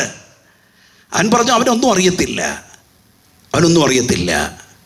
ഇവനിങ്ങനെ വല്ലാതെ പരിഭ്രമിച്ച് ഇരിക്കുമ്പോൾ അവനും ആലോചിക്കുക അവൻ എന്താണ് സംഭവിച്ചത്. അവൻ നന്നായിട്ട് ഉറങ്ങി, അതവനറിയാം. അവസാനം അവൻ്റെ ഓർമ്മയിൽ തെളിഞ്ഞു വന്നൊരു ഭാഗമുണ്ട്. ഉറക്കമില്ലാതിരുന്ന രാത്രികളിൽ യേശുദേവ എനിക്കൊന്ന് ഉറങ്ങണമെന്ന് പറഞ്ഞ് നിലവിളിച്ചത് മാത്രം ചന്ദ്രന് ഓർമ്മയുണ്ട്. ചന്ദ്രൻ പറഞ്ഞു, ഞാൻ ഇങ്ങനൊരു നിലവിളി നടത്തി, അതല്ലാതെ എനിക്ക് വേറെ ഒന്നും അറിയത്തില്ലെന്ന് പറഞ്ഞു. ഈ ഡോക്ടർ ഒരു ദൈവവേദലായിരുന്നു എന്ന് പറഞ്ഞാൽ രക്ഷിക്കപ്പെട്ട് യേശുവിനെ സ്നേഹിക്കുന്നൊരു ദൈവവേദലാണ്. അദ്ദേഹം പറഞ്ഞു, യേശു നിന്നെ സൗഖ്യമാക്കി എന്ന് പറഞ്ഞു. എൻ്റെ പ്രിയമുള്ളവരെ, ഡിസ്ചാർജായി ജയിലിൽ വന്നു. ചന്ദ്രൻ്റെ പിന്നീടുള്ള ആഗ്രഹം മുഴുവൻ യേശുവിനെ അറിയണമെന്നുള്ളതാണ്. ആ പ്രാർത്ഥന ഗ്രൂപ്പിലൊക്കെ ചന്ദ്രൻ സജീവമായി സംബന്ധിക്കാൻ തുടങ്ങി. ഒരു യോഗത്തിൽ സംബന്ധിക്കുമ്പോൾ ചന്ദ്രൻ്റെ മനസ്സിലായി, അവൻ ഭൂമാഫിയ ഇടപാടിൽ മോഷ്ടിച്ച പണം കൊണ്ട് വക്കീലന്മാർക്ക് പണം കൊടുത്ത് അവരുടെ പേരിലൊക്കെ ഒരുപാട് വസ്തുവകകൾ സമ്പാദിച്ചിട്ടുണ്ട്. ഈ ചന്ദ്രൻ ഒടുവിൽ അവിടെ കിടന്നുകൊണ്ട് എടുത്തൊരു തീരുമാനമുണ്ട്. ഞാൻ ജയിൽ മോചിതനായി പുറത്തിറങ്ങിയാൽ, കേസ് റിലീസായി പുറത്തിറങ്ങിയാൽ ഞാനിനി ആ പഴയ മാർഗത്തിലേക്ക് പോകയില്ലെന്ന് തന്നെയല്ല, യേശുവിനെ പ്രസംഗിച്ച് ജീവിക്കും. ഞാൻ എൻ്റെ കള്ളപ്പണം കൊണ്ട് സമ്പാദിച്ച ആ ഭൂസ്വത്തിൻ്റെ പിന്നാലെ ഞാൻ പോകയില്ല. ചന്ദ്രൻ്റെ മാനസാന്തരം ശരിയായ മാനസാന്തരമായിരുന്നു. ചന്ദ്രൻ ഒരു പാപിയാണെന്ന് മനസ്സിലായി. അവൻ യേശുവിനെ രക്ഷകനും കർത്താവുമായി ഹൃദയത്തിൽ അംഗീകരിച്ചു. അവൻ്റെ പാപങ്ങളെ യേശുവിനോട് ഏറ്റുപറഞ്ഞു. ജീവിക്കുന്ന കാലം യേശുവിന് വേണ്ടി ജീവിക്കുമെന്നൊരു തീരുമാനമെടുത്തു. മദ്യപാനിയായി, മയക്കുമരുന്നിന് അടിമയായി, മോഷണങ്ങൾ ഒരു വലിയ കലയാക്കി മാറ്റിയ 300 കേസിലെ പ്രതിയായ ആ മനുഷ്യൻ അവിടെ കിടന്ന് ഒരു തീരുമാനമെടുത്തു, ഇനി ജീവിക്കുന്നെങ്കിൽ യേശുവിന് വേണ്ടി ജീവിക്കും. എൻ്റെ പ്രിയമുള്ളവരെ, സംഭവിച്ച വിഷയം, ഈ മനുഷ്യൻ്റെ നല്ല നടപ്പ് കണ്ട് ജയിൽ സൂപ്രണ്ട് വീണ്ടും കേസ് ഒന്നുകൂടെ പുനഃപരിശോധിക്കുവാൻ വേണ്ടി അവസരമെടുത്തു. സംഭവിച്ച വിഷയം എന്ന് പറയുന്നത്, ജയിൽ സൂപ്രണ്ടിൻ്റെ അപേക്ഷ പരിഗണിച്ചുകൊണ്ട് ഈ കേസ് വീണ്ടും പുനഃപരിശോധനയ്ക്ക് എടുത്തു. ഇവൻ്റെ നല്ല നടപ്പ് കണ്ട് ഇവനെക്കുറിച്ച് നല്ല റെക്കമെൻഡേഷൻ നടത്തിയതിൻ്റെ അടിസ്ഥാനത്തിൽ ജീവപര്യന്തം തടവിന് വിധിച്ച ചന്ദ്രൻ 3.5 വർഷം കൊണ്ട് കേസ് റിലീസായി പുറത്തിറങ്ങി. അങ്ങനെയാണ് ഈ ചന്ദ്രൻ ഞങ്ങളുടെ കൂടെ ഒരുമിച്ച് 1 വർഷത്തോളം താമസിക്കാനിടയായത്. ചന്ദ്രൻ ഒരു കുടുംബസ്ഥനായി, ഒരു സുവിശേഷകനായി മാറി. യേശുവിനെ പ്രസംഗിച്ച് ലോകത്തിൻ്റെ അഥവാ കേരളത്തിൻ്റെ പലയിടങ്ങളിൽ, കൺവെൻഷൻ സ്റ്റേജുകളിൽ, പൊതു ഓരങ്ങളിൽ യേശുവിനെ പ്രസംഗിപ്പാൻ ഈ യുവാവ് തയ്യാറായി. ഞാൻ പറഞ്ഞു വന്നതിൻ്റെ താല്പര്യമെന്ന് പറയുന്നത്, ആ സമൂഹം നേരിടുന്ന പ്രശ്നം, വിഷയമെന്ന് പറയുന്നത് ജാതിക്കും മതത്തിനും അതീതമായി നിൽക്കുന്ന വിഷയം മനുഷ്യനിൽ കുടികൊള്ളുന്ന ലഹരി വേട്ടയാണ്. ലഹരിക്കും മദ്യാസക്തിക്കും ഒക്കെ അടിമപ്പെട്ട് ജീവിതം നാശോന്മുഖമായി കുടുംബത്തിനും സമൂഹത്തിനും മറ്റുള്ളവർക്കും തലവേദനയായി മാറിയ മനുഷ്യ, നിന്റെ പാപവഴിയിൽ നിന്നെ രക്ഷിപ്പാൻ ഒരേ ഒരു മാർഗമേ ഉള്ളൂ. അത് കർത്താവായ യേശു ക്രിസ്തുവിൽ വിശ്വസിക്കുക എന്നുള്ളതാണ്. മനുഷ്യനിൽ കുടികൊള്ളുന്ന പാപത്തിൽ നിന്ന് രക്ഷിപ്പാൻ, പാപിയായ മനുഷ്യനെ പാപത്തിൽ നിന്ന് ഉദ്ധരിക്കുവാൻ യേശു ഈ ലോകത്തിലേക്ക് വന്നു. യേശു ക്രിസ്തുവിന്റെ മരണം മനുഷ്യവർഗത്തിന്റെ പാപത്തിന്റെ പരിഹാരത്തിനുള്ള ഏകവും പര്യാപ്തവുമായ പരിഹാര മാർഗമാണ്. ജാതിക്കും മതത്തിനും വർണ്ണത്തിനും അതീതമായി യേശു ക്രിസ്തുവിലുള്ള വിശ്വാസത്താൽ ലഹരിയുടെ പിടിയിൽ നിന്ന്, മദ്യപാനത്തിന്റെ പിടിയിൽ നിന്ന്, പാപവഴികളിൽ നിന്ന്, കൊള്ള സംഘത്തിൽ നിന്ന് മോചനം പ്രാപിച്ച് നൂറുകണക്കിന് യുവതി യുവാക്കന്മാർ യേശുവിന് വേണ്ടി ഇന്നും ജീവിക്കുന്നു. ഈ യേശുവിനെ പ്രസംഗിക്കുന്നു. അതിന്റെ പിന്നിലുള്ള ആവേശം എന്ന് പറയുന്നത് യേശു ക്രിസ്തു പാപികളെ രക്ഷിക്കുന്നു എന്ന സന്ദേശമാണ്. ഇന്നും ഞങ്ങൾക്കും ഉച്ചസ്ഥരം ഈ ലോകത്തോട്, ഈ ദേശത്തോട്, ദേശവാസികളോട്, ഞങ്ങളെ സ്നേഹിക്കുന്ന, ഞങ്ങളെ കേൾക്കുന്ന ഞങ്ങളുടെ പ്രിയമുള്ളവരോട് പറയുവാനുള്ളത്, നിങ്ങൾ അഭിമുഖീകരിക്കുന്ന നിങ്ങളുടെ പ്രശ്നങ്ങളിൽ നിന്ന് രക്ഷിക്കുവാൻ യേശു ക്രിസ്തുവിന് മാത്രമേ കഴിയുകയുള്ളൂ. കർത്താവായ യേശു ക്രിസ്തു പാപികളെ രക്ഷിക്കുന്നു. യേശു ക്രിസ്തു രോഗികളെ സൗഖ്യമാക്കുന്നു. യേശു ക്രിസ്തു രാജാവായി വേഗം വരുന്നു. മനുഷ്യനെ അവരുടെ പാപത്തിൽ നിന്ന് രക്ഷിക്കുവാൻ കർമാചാരങ്ങൾ കൊണ്ടോ, നേർച്ച കാഴ്ചകൾ കൊണ്ടോ, വഴിപാടുകൾ കൊണ്ടോ, തീർത്ഥാടനങ്ങൾ കൊണ്ടോ, നിങ്ങൾ കടിക്കുന്ന സംവിധാനങ്ങൾ കൊണ്ടോ, ഇതൊക്കെ നിങ്ങൾ നോക്കി പരാജയപ്പെട്ടവരല്ലേ? എന്നാൽ സ്നേഹിത, സഹോദര, സഹോദരി, ഇന്ന് ഈ ദേശത്തോട് എന്നെ കേൾക്കുന്ന പ്രിയമുള്ളവരോട് വിളിച്ചു പറയുന്നു, യേശുവിന് നിങ്ങളുടെ ജീവിതം സമർപ്പിക്കുക. സുവിശേഷം നിങ്ങളുടെ ഭവനത്തിൽ അംഗീകരിക്കുക. യേശുവിനെ രക്ഷകനും കർത്താവുമായി സ്വീകരിക്കുക. യേശു ക്രിസ്തുവിലൂടെ ലഭ്യമാകുന്ന സമാധാനം, യേശു ക്രിസ്തുവിലൂടെ ലഭ്യമാകുന്ന സന്തോഷം, അത് ലോകം തരുന്നതിനപ്പുറമാണ്. യേശു ക്രിസ്തു പാപികളെ രക്ഷിക്കുന്നു. യേശു ക്രിസ്തു രോഗികളെ സൗഖ്യമാക്കുന്നു. മനുഷ്യന്റെ സമസ്ത പ്രശ്നങ്ങൾക്കും ഏക പരിഹാരം കർത്താവായ യേശു ക്രിസ്തുവാണ്. ആകയാൽ ലഹരി വിമുക്തമായ ഒരു നാടിന് വേണ്ടി, ഒരു നല്ല നാളേക്ക് വേണ്ടി നമുക്ക് ആഗ്രഹിക്കാം. നമുക്കതിനായി കൈകോർക്കാം. സമൂഹം ദുഷിക്കപ്പെടാതിരിക്കട്ടെ. നമ്മുടെ തലമുറകൾ ലഹരിയിൽ കരിയാതിരിക്കട്ടെ. മദ്യപാനത്തിന്റെ ആസക്തിയിൽ നിന്ന് നമ്മുടെ സമൂഹം വിമോചനം പ്രാപിക്കട്ടെ. ഇതിനുള്ള പ്രതിവിധിയായി മനുഷ്യന്റെ രക്ഷയ്ക്ക് വേണ്ടി ദൈവം ഒരുക്കിയ ഏകവും പര്യാപ്തമായ പരിഹാര മാർഗം കർത്താവായ യേശു ക്രിസ്തുവിൽ വിശ്വസിക്കുക എന്നുള്ളതാണ്. ഞാൻ എൻ്റെ സന്ദേശം ഇവിടെ അവസാനിപ്പിക്കട്ടെ. എന്നെ കേൾക്കുന്ന പ്രിയ സ്നേഹിതരെ, സഹോദരി സഹോദരന്മാരെ, എന്നെ കേൾക്കുന്ന പ്രിയമുള്ളവരെ, ജാതിക്കും മതത്തിനും വർണ്ണത്തിനും ഭാഷയ്ക്കും അതീതമായി ഇടപെടുവാൻ കഴിയുന്ന ദൈവിക സ്വാധീനം, ഇടപെടുവാൻ കഴിയുന്ന യേശുവിന്റെ നാമത്തിന്റെ ശക്തി, ഈ മഹാസത്യ ദൈവത്തെ സേവിക്കുവാൻ ആര് തങ്ങളുടെ ജീവിതം സമർപ്പിക്കും? സ്നേഹിത, സമുദായത്തിന്റെ പേരും പെരുമയും സമൂഹം ശ്രദ്ധിക്കത്തക്കവണ്ണമുള്ള സാഹചര്യവും, ജനിച്ചു വളർന്ന കുടുംബ പശ്ചാത്തലവും, ജീവിത സൗകര്യങ്ങളും ഒക്കെ ഒരുപക്ഷെ നമുക്ക് പലതും പറയുവാൻ കാണും. നമ്മുടെ മാതാപിതാക്കൾ കാണിച്ചു തന്ന ആചാര അനുഷ്ഠാനങ്ങൾക്ക് പിന്നാലെ നാം പോകുന്നവരായിരിക്കാം. എന്നാൽ ഇതുകൊണ്ട് നിങ്ങൾക്ക് സമാധാനമുണ്ടോ? ഇതുകൊണ്ട് നിങ്ങൾക്ക് സന്തോഷമുണ്ടോ? നിങ്ങൾ എത്ര നാൾ എന്തെല്ലാം ചെയ്തിട്ടും കുടുംബത്തിന്, നിങ്ങളുടെ ഭർത്താവിന്റെ മദ്യപാനത്തിന് മാറ്റം വരുത്തുവാൻ കഴിഞ്ഞിട്ടുണ്ടോ? നിങ്ങളുടെ തലമുറയുടെ ആ ലഹരിയുടെ പിടിയിൽ നിന്ന് വിമോചനം പ്രാപിക്കുവാൻ കഴിഞ്ഞിട്ടുണ്ടോ?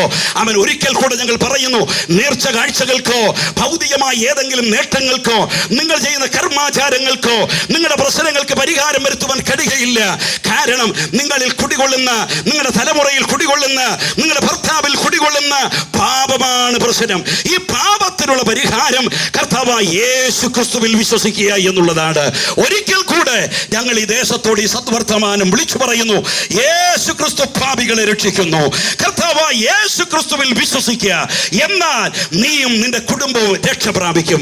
മറ്റൊരുത്തരിലും രക്ഷയില്ല.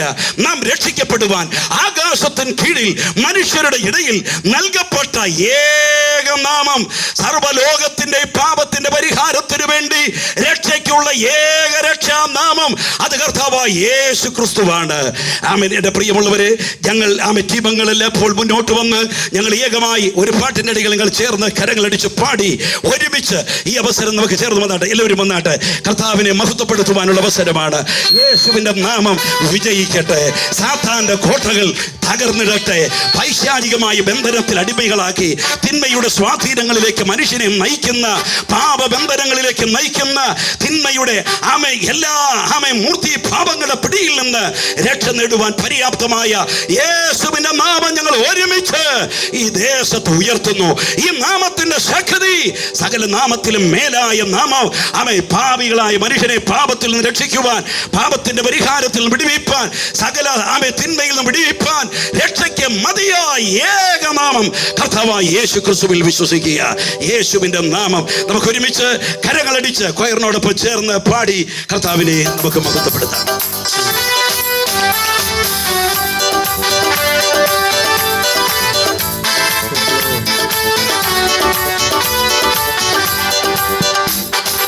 യേശുവിൻ നാമം വിജയിക്കട്ടെ. സാധാന്യ കോട്ടകൾ തകർന്നിടട്ടെ. യേശുവിൻ നാമം വിജയിക്കട്ടെ. സാധാന്യ കോട്ടകൾ തകർന്നിടട്ടെ. സുവിശേഷത്തിൻ കൊടിയുണരട്ടെ. നാമധേയ സംഘങ്ങൾ ഉണർന്നിടട്ടെ. സുവിശേഷത്തിൻ കൊടിയുണരട്ടെ. നാമധേയ സംഘങ്ങൾ ഉണർന്നിടട്ടെ. പോവുക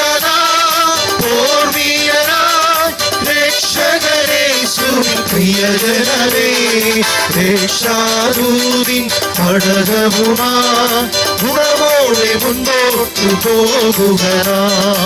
രക്ഷാദൂതിൻ പടകവുമാ ഗുണമോടെ മുന്നോട്ടു പോകുക. വിധിയുടെ വിശാല താഴ്വരയിൽ സമൂഹമാ. വിധിയുടെ വിശാല താഴ്വരയിൽ സമൂഹമാ.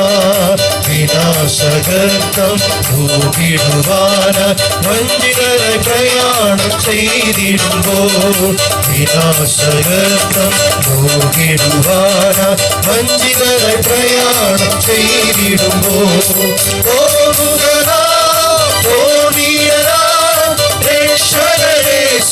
പ്രിയജനമേ, രക്ഷാദൂതിൻ പടകവുമാ ഗുണമോടെ മുന്നോട്ടു പോകുക. രക്ഷാദൂതിൻ പടകവുമാ ഗുണമോടെ മുന്നോട്ടു പോകുക.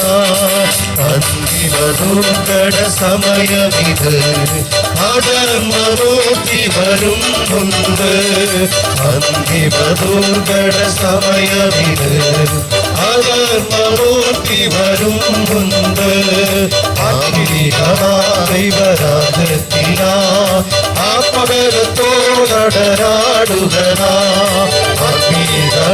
ദൈവരാജത്തിനാ ആത്മബലത്തോടരാടുക.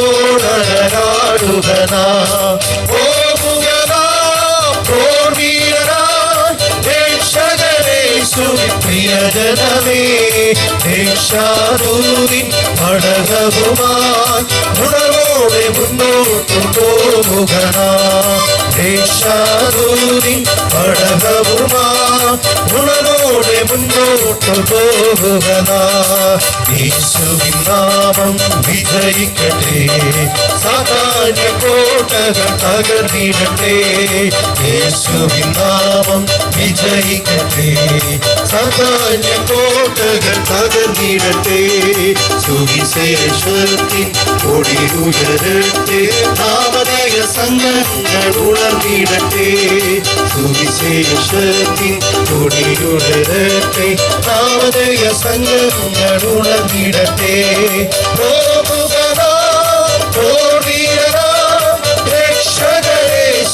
പ്രിയജനമേ, രക്ഷാദൂതിൻ പടകവുമായി ഗുണമോടെ മുന്നോട്ടു പോകുക. രക്ഷാദൂതിൻ പടകവുമായി ഗുണമോടെ മുന്നോട്ടു പോകുക. പോകുക വീരനായി ജനമേ രക്ഷാദൂതി ഘടകവുമായി ഉണർവോടെ മുന്നോട്ട് പോകുക രക്ഷാദൂതി ഘടകവുമായി ഉണർവോടെ മുന്നോട്ട് പോകുക രക്ഷാദൂതി ഘടകവുമായി ഉണർവോടെ മുന്നോട്ട് പോകുക രക്ഷാദൂതി ഘടകവുമായി ഉണർവോടെ മുന്നോട്ട് പോകുക. ഞങ്ങളുടെ പ്രിയമുള്ളവരെ, ഞങ്ങൾ പ്രാർത്ഥിച്ച് ഈ മീറ്റിംഗ് ഇവിടെ അവസാനിപ്പിക്കാൻ പോകുകയാണ്. ഞങ്ങൾ ഈ ദേശത്തോട് വിളിച്ചു പറഞ്ഞ ഈ സന്ദേശം ഏവർക്കും ഉപകാരമായി തീരട്ടെ. യേശുവിനെ നിങ്ങളുടെ ജീവിതത്തിൽ രക്ഷകനും കർത്താവുമായി സ്വീകരിക്കുക, സുവിശേഷം അംഗീകരിക്കുക. ലഹരി വിമോചന നാടിനു വേണ്ടി ഒരു നല്ല നാളേക്കായി, ലഹരി വിമുക്ത കേരളത്തിനായി, സമൂഹത്തിനായി നമുക്കൊന്നിച്ച് പ്രയത്നിക്കാം. അതിനുള്ള പ്രതിവിധി പാപിയായ മനുഷ്യൻ്റെ പാപത്തിൻ്റെ പരിഹാരമായ ദൈവിക രക്ഷാ പദ്ധതി യേശു ക്രിസ്തുവിലാണ്. യേശുവിൻ്റെ സുവിശേഷമാണ്. യേശുവിൻ്റെ ജീവിതത്തിൽ അംഗീകരിച്ച് ജീവരക്ഷ പ്രാപിച്ച് കർത്താവിന് വേണ്ടി ജീവിപ്പാൻ, നല്ലൊരു ജീവിതം നയിക്കുവാൻ, ദൈവിക സമാധാനം ഉൾക്കൊണ്ട് മുന്നേറുവാൻ സർവകൃപാലുവായ ദൈവം ഞങ്ങളെ ശ്രമിക്കുന്ന ഏവരെയും അവിടുന്ന് സഹായിക്കട്ടെ എന്ന് ആത്മാർത്ഥമായി പ്രാർത്ഥിച്ചുകൊണ്ട് ഞങ്ങളുടെ വാക്കിലൂടെ അവസാനിപ്പിക്കുന്നു. അതിനു മുൻപ് സഭയുടെ സെക്രട്ടറി AC തിമോത്തി അവர்கள் മുന്നോട്ട് വന്ന് നന്ദിവാചകമായി ചില വാക്കുകൾ ഓർപ്പിക്കുന്നതായി. ദൈവതിരുനാമത്തിൻ്റെ മഹത്വമുണ്ടാകട്ടെ. IPC ഇമ്മാനുവേൽ ചർച്ച് നെല്ലിക്കുന്നിൻ്റെ ആഭിമുഖ്യത്തിൽ നടത്തപ്പെടുന്ന ലഹരി വിരുദ്ധ ബോധവൽക്കരണ സന്ദേശയാത്രയാണ് ഇന്നിവിടെ ഞങ്ങൾ ഇവിടെ പ്രഘോഷിച്ചത്. ആ യാത്രയിൽ ഞങ്ങൾക്ക് ദൈവവചനവും അതുപോലെ ലഹരിക്കെതിരെയുള്ള കാര്യങ്ങളും ഞങ്ങൾക്ക് പറയുവാനും അതിന് ബോധവൽക്കരിക്കുവാനും ദൈവം കൃപ ചെയ്തു. അതോടെ ദൈവത്തിന് നന്ദിയോടെ സ്തോത്രം ചെയ്യുന്നു. ഇന്ന് ഞങ്ങൾക്ക് ഇവിടെ കടന്നു വരുവാനും ഈ ദൈവവചനം ലഹരി വിരുദ്ധ സന്ദേശയാത്രയോടുകൂടെ പ്രഘോഷിക്കാനും കൃപ ചെയ്തോർത്ത് ആദ്യമായി ദൈവത്തിന് നന്ദിയോടെ സ്തോത്രം സ്തോത്രം സ്തോത്രം.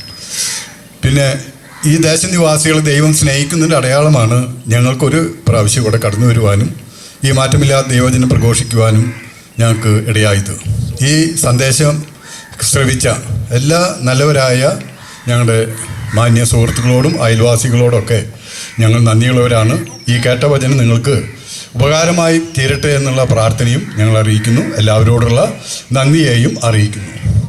ഇവിടെ നല്ല ഗാനങ്ങൾ പാടി നമ്മളെ ആത്മീയമായി ഉത്തേജിപ്പിച്ച ഗായക സംഘത്തോടുള്ള നന്ദിയെ തരുണത്തിൽ അറിയിക്കുന്നു.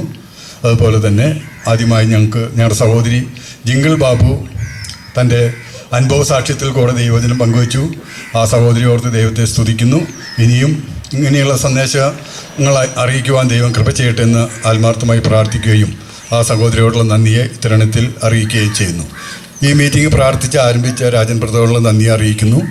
അതുപോലെ തന്നെ ഇന്ന് മുഖ്യ സന്ദേശം നൽകിയ ഞങ്ങളുടെ സഭാ ശുശ്രൂഷകനും ഞങ്ങളുടെ ഇതിന് മുഖ്യ പ്രഭാഷകനുമായി വന്ന ഞങ്ങളുടെ സഭാ ശുശ്രൂഷ പാസ്റ്റർ ഷാജിമോൻ കെ അവരോടുള്ള നന്ദിയെ ഇത്തരണത്തിൽ അറിയിക്കുന്നു.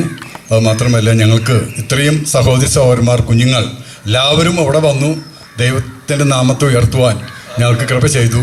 അതോർത്ത് ഈ വന്ന് കൂടിയ എല്ലാ സഭാംഗങ്ങളോടും കുട്ടികളോടും എല്ലാവരോടുള്ള നന്ദിയെ ഇത്തരണത്തിൽ അറിയിക്കുന്നു. ഒരിക്കൽ കൂടെ എല്ലാവരോടുള്ള നന്ദിയെ അറിയിച്ചുകൊണ്ട് എൻ്റെ വാക്കിൽ നിന്ന് വിരമിക്കുന്നു. നമുക്ക് പ്രാർത്ഥിക്കാം. സ്വത്രം സ്വത്രം സ്വത്രം കാനുവാനും പരിശുദ്ധനുമായ ഞങ്ങളുടെ സ്വരൂപിതാവേ, നല്ല സമയത്തിനായി ഞങ്ങൾ നിന്നെ സ്തുതിക്കുന്നു, സ്തോത്രം ചെയ്യുന്ന കർത്താവേ. ഈ അഞ്ചേരിയുടെ പ്രദേശത്ത് നിന്റെ മക്കളായി ഞങ്ങൾക്ക് കടന്നു വന്ന് നിന്റെ നാമത്തെ ഉയർത്തുവാൻ അവന് സഹായിച്ച കൃപയ്ക്കായി സ്തോത്രം കർത്താവേ. ഞങ്ങളുടെ കേരളം ഈ നാളുകളിൽ കർത്താവേ വലിയൊരു വിപത്തിൻ്റെ കർത്താവെ മുന്നോട്ട് പോകുന്ന ഒരു അവസ്ഥയാണ് കർത്താവെ.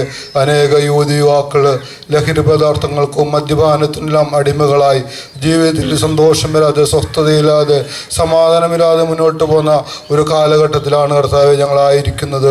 കർത്താവെ, അനേക മാതാപിതാക്കൾ, അനേക ഭാര്യമാർ, ഭർത്താക്കന്മാർ, മക്കളെല്ലാം കർത്താവെ പലവിധ ഭാരങ്ങളാൽ സമാധാനമില്ലാതെ മുന്നോട്ട് പോകുന്നു കർത്താവെ. അതിന് മധ്യത്തിൽ ഈ സന്ധ്യാസമയം ഞങ്ങൾ കർത്താവെ ഈ പ്രദേശത്ത് കടന്നു വന്ന് കർത്താവെ നിൻ്റെ നാമത്തെ ഉയർത്തുവാൻ സഹായിച്ചല്ലോ. സന്തോഷവും സമാധാനം നൽകുന്ന ലോകരക്ഷകനായ യേശു ക്രിസ്തുവിനെ ഒരു പ്രാവശ്യം കൂടി കർത്താവെ ഞങ്ങൾക്ക് ഉയർത്തുവാൻ ഇടയാക്കിയ കൃപയ്ക്കായി സ്തോത്രം. മനുഷ്യവർഗത്തിൻ്റെ പാപത്തിൻ്റെ പരിഹാരമായി 2000 വർഷം മുമ്പ് കർത്താവെ കാൽവരിയിൽ ഞങ്ങൾക്ക് വേണ്ടി യാഗമായി തീർന്ന യേശുവിനെ കർത്താവെ ഒരു പ്രാവശ്യം കൂടി അവിടുന്ന് ഉയർത്തുവാൻ അവിടെ സഹായിച്ചല്ലോ കർത്താവെ. സന്തോഷമില്ലാത്തവർക്ക്, സമാധാനമില്ലാത്തവർക്ക് കർത്താവെ നിത്യസന്തോഷം സമാധാനമെന്ന യേശുവിലേക്ക് കർത്താവെ ഈ ദിവസങ്ങളിൽ ജനത്തെ അവിടുന്ന് വേർതിരിക്കുമാറാണ് പ്രാർത്ഥിക്കുന്നു. ഈ ദേശത്തെ അവിടുന്ന് അനുഗ്രഹിക്കുമാറാണ്. ദേശത്തുള്ള എല്ലാ കുടുംബങ്ങളെയും കർത്താവെ ഞങ്ങൾ നിൻ്റെ കരങ്ങളിൽ പരമേൽപ്പിച്ച് പ്രാർത്ഥിക്കുന്നു. അവരുടെ ഓരോരുത്തരുടെ ആവശ്യങ്ങൾ കൂടി ഉണ്ടായിരിക്കുമാറാണ്. ആരെങ്കിലും രോഗികളായിരിക്കുന്നെങ്കിൽ കർത്താവെ നിൻ്റെ കരം വെച്ച് അവിടുന്ന് വിടിവിക്കുമാറാണ് പ്രാർത്ഥിക്കുന്നു. തങ്ങളുടെ ജീവിതത്തിൽ കർത്താവ് ജീവനുള്ള ദൈവത്തെ കണ്ടുമുട്ടുവാൻ ഈ നാളുകളിൽ അവിടുന്ന് ഇടയാക്കുമാറാണ് പ്രാർത്ഥിക്കുന്നു. ഈ പ്രദേശത്തുള്ള ഞങ്ങളുടെ സഹോദരങ്ങളെ ഓർത്ത് പ്രാർത്ഥിക്കുന്നു. ഓരോ കുടുംബങ്ങളെയും അവിടുന്ന് അനുഗ്രഹിക്കുമാറാണമേ. ഈ പരിസര ശുശ്രൂഷയിൽ പങ്കെടുത്ത എല്ലാ പ്രിയപ്പെട്ടവരെയും നിന്റെ കാര്യങ്ങൾ ഞങ്ങൾ പരമേൽപ്പിച്ച് പ്രാർത്ഥിക്കുന്നു. കർത്താവെ, വീണ്ടും നിനക്ക് വേണ്ടി അധികമായി പ്രയോജനപ്പെടുവാൻ ഞങ്ങൾ ഓരോരുത്തരെയും അവിടുന്ന് ഇടയാക്കുമാറാണമേ. ഞങ്ങളിപ്പോൾ കടന്നു പോകുന്നു. പിരിയാത്ത സാന്നിധ്യം കർത്താവെ ഞങ്ങളോടുകൂടെ പോരുമാറാണമേ. നിന്റെ വചനം ദേശത്തെ അറിയിച്ചിരിക്കുന്ന കർത്താവെ ദേശത്തെ ആത്മാക്കളെ അവിടെ നൽകുമാറാകണമേ. പ്രാർത്ഥന കേട്ടിയാൽ സ്തോത്രം. യേശുവിൻ്റെ നാമത്തിൽ തന്നെ. യേശു ക്രിസ്തു പാപികളെ രക്ഷിക്കുന്നു. യേശു ക്രിസ്തു രോഗികളെ സൗഖ്യമാക്കുന്നു. യേശു ക്രിസ്തു പരിശുദ്ധാത്മാവിനെ നൽകുന്നു. യേശു ക്രിസ്തു രാജാതിരാജാവായി വേഗം വരുന്നു. നീ നിന്റെ ദൈവത്തെ എതിരേൽപ്പാൻ ഒരുങ്ങിക്കൊള്ളുക. ഈ ലോകവും അതിന് മോഹവും ഒഴിഞ്ഞു പോകും. ദൈവത്തിന് ഇഷ്ടം ചെയ്യുന്നു എന്നേക്ക് ജീവിക്കും. അഖില ലോക രക്ഷിതാവായ ഈശോ മശിഹായ്ക്ക് ജയ് ജയ് ജയ്.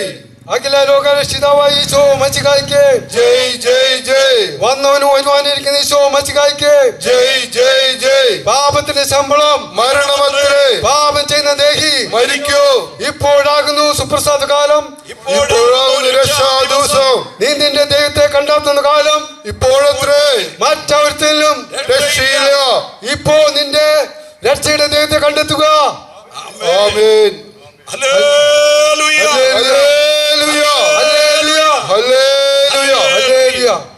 പരിശുദ്ധാത്മത്രിയേക ദൈവത്തിന്റെ അനുഗ്രഹങ്ങളെ കൂട്ടായ്മ കാവലും ഓർത്ത് പ്രാർത്ഥിച്ച സമസ്ത വിഷയങ്ങളോട്, വചനം കേട്ട പ്രിയപ്പെട്ടവരോട്, ഈ ദേശത്തോട്, ഈ ശുശ്രൂഷയിൽ സംബന്ധിച്ച ഏവരോടും ഇന്ന് മുതൽ എന്നേക്കും കർത്താവിൻ്റെ മടങ്ങി വരവരുണ്ടായിരിക്കുമാറാകട്ടെ.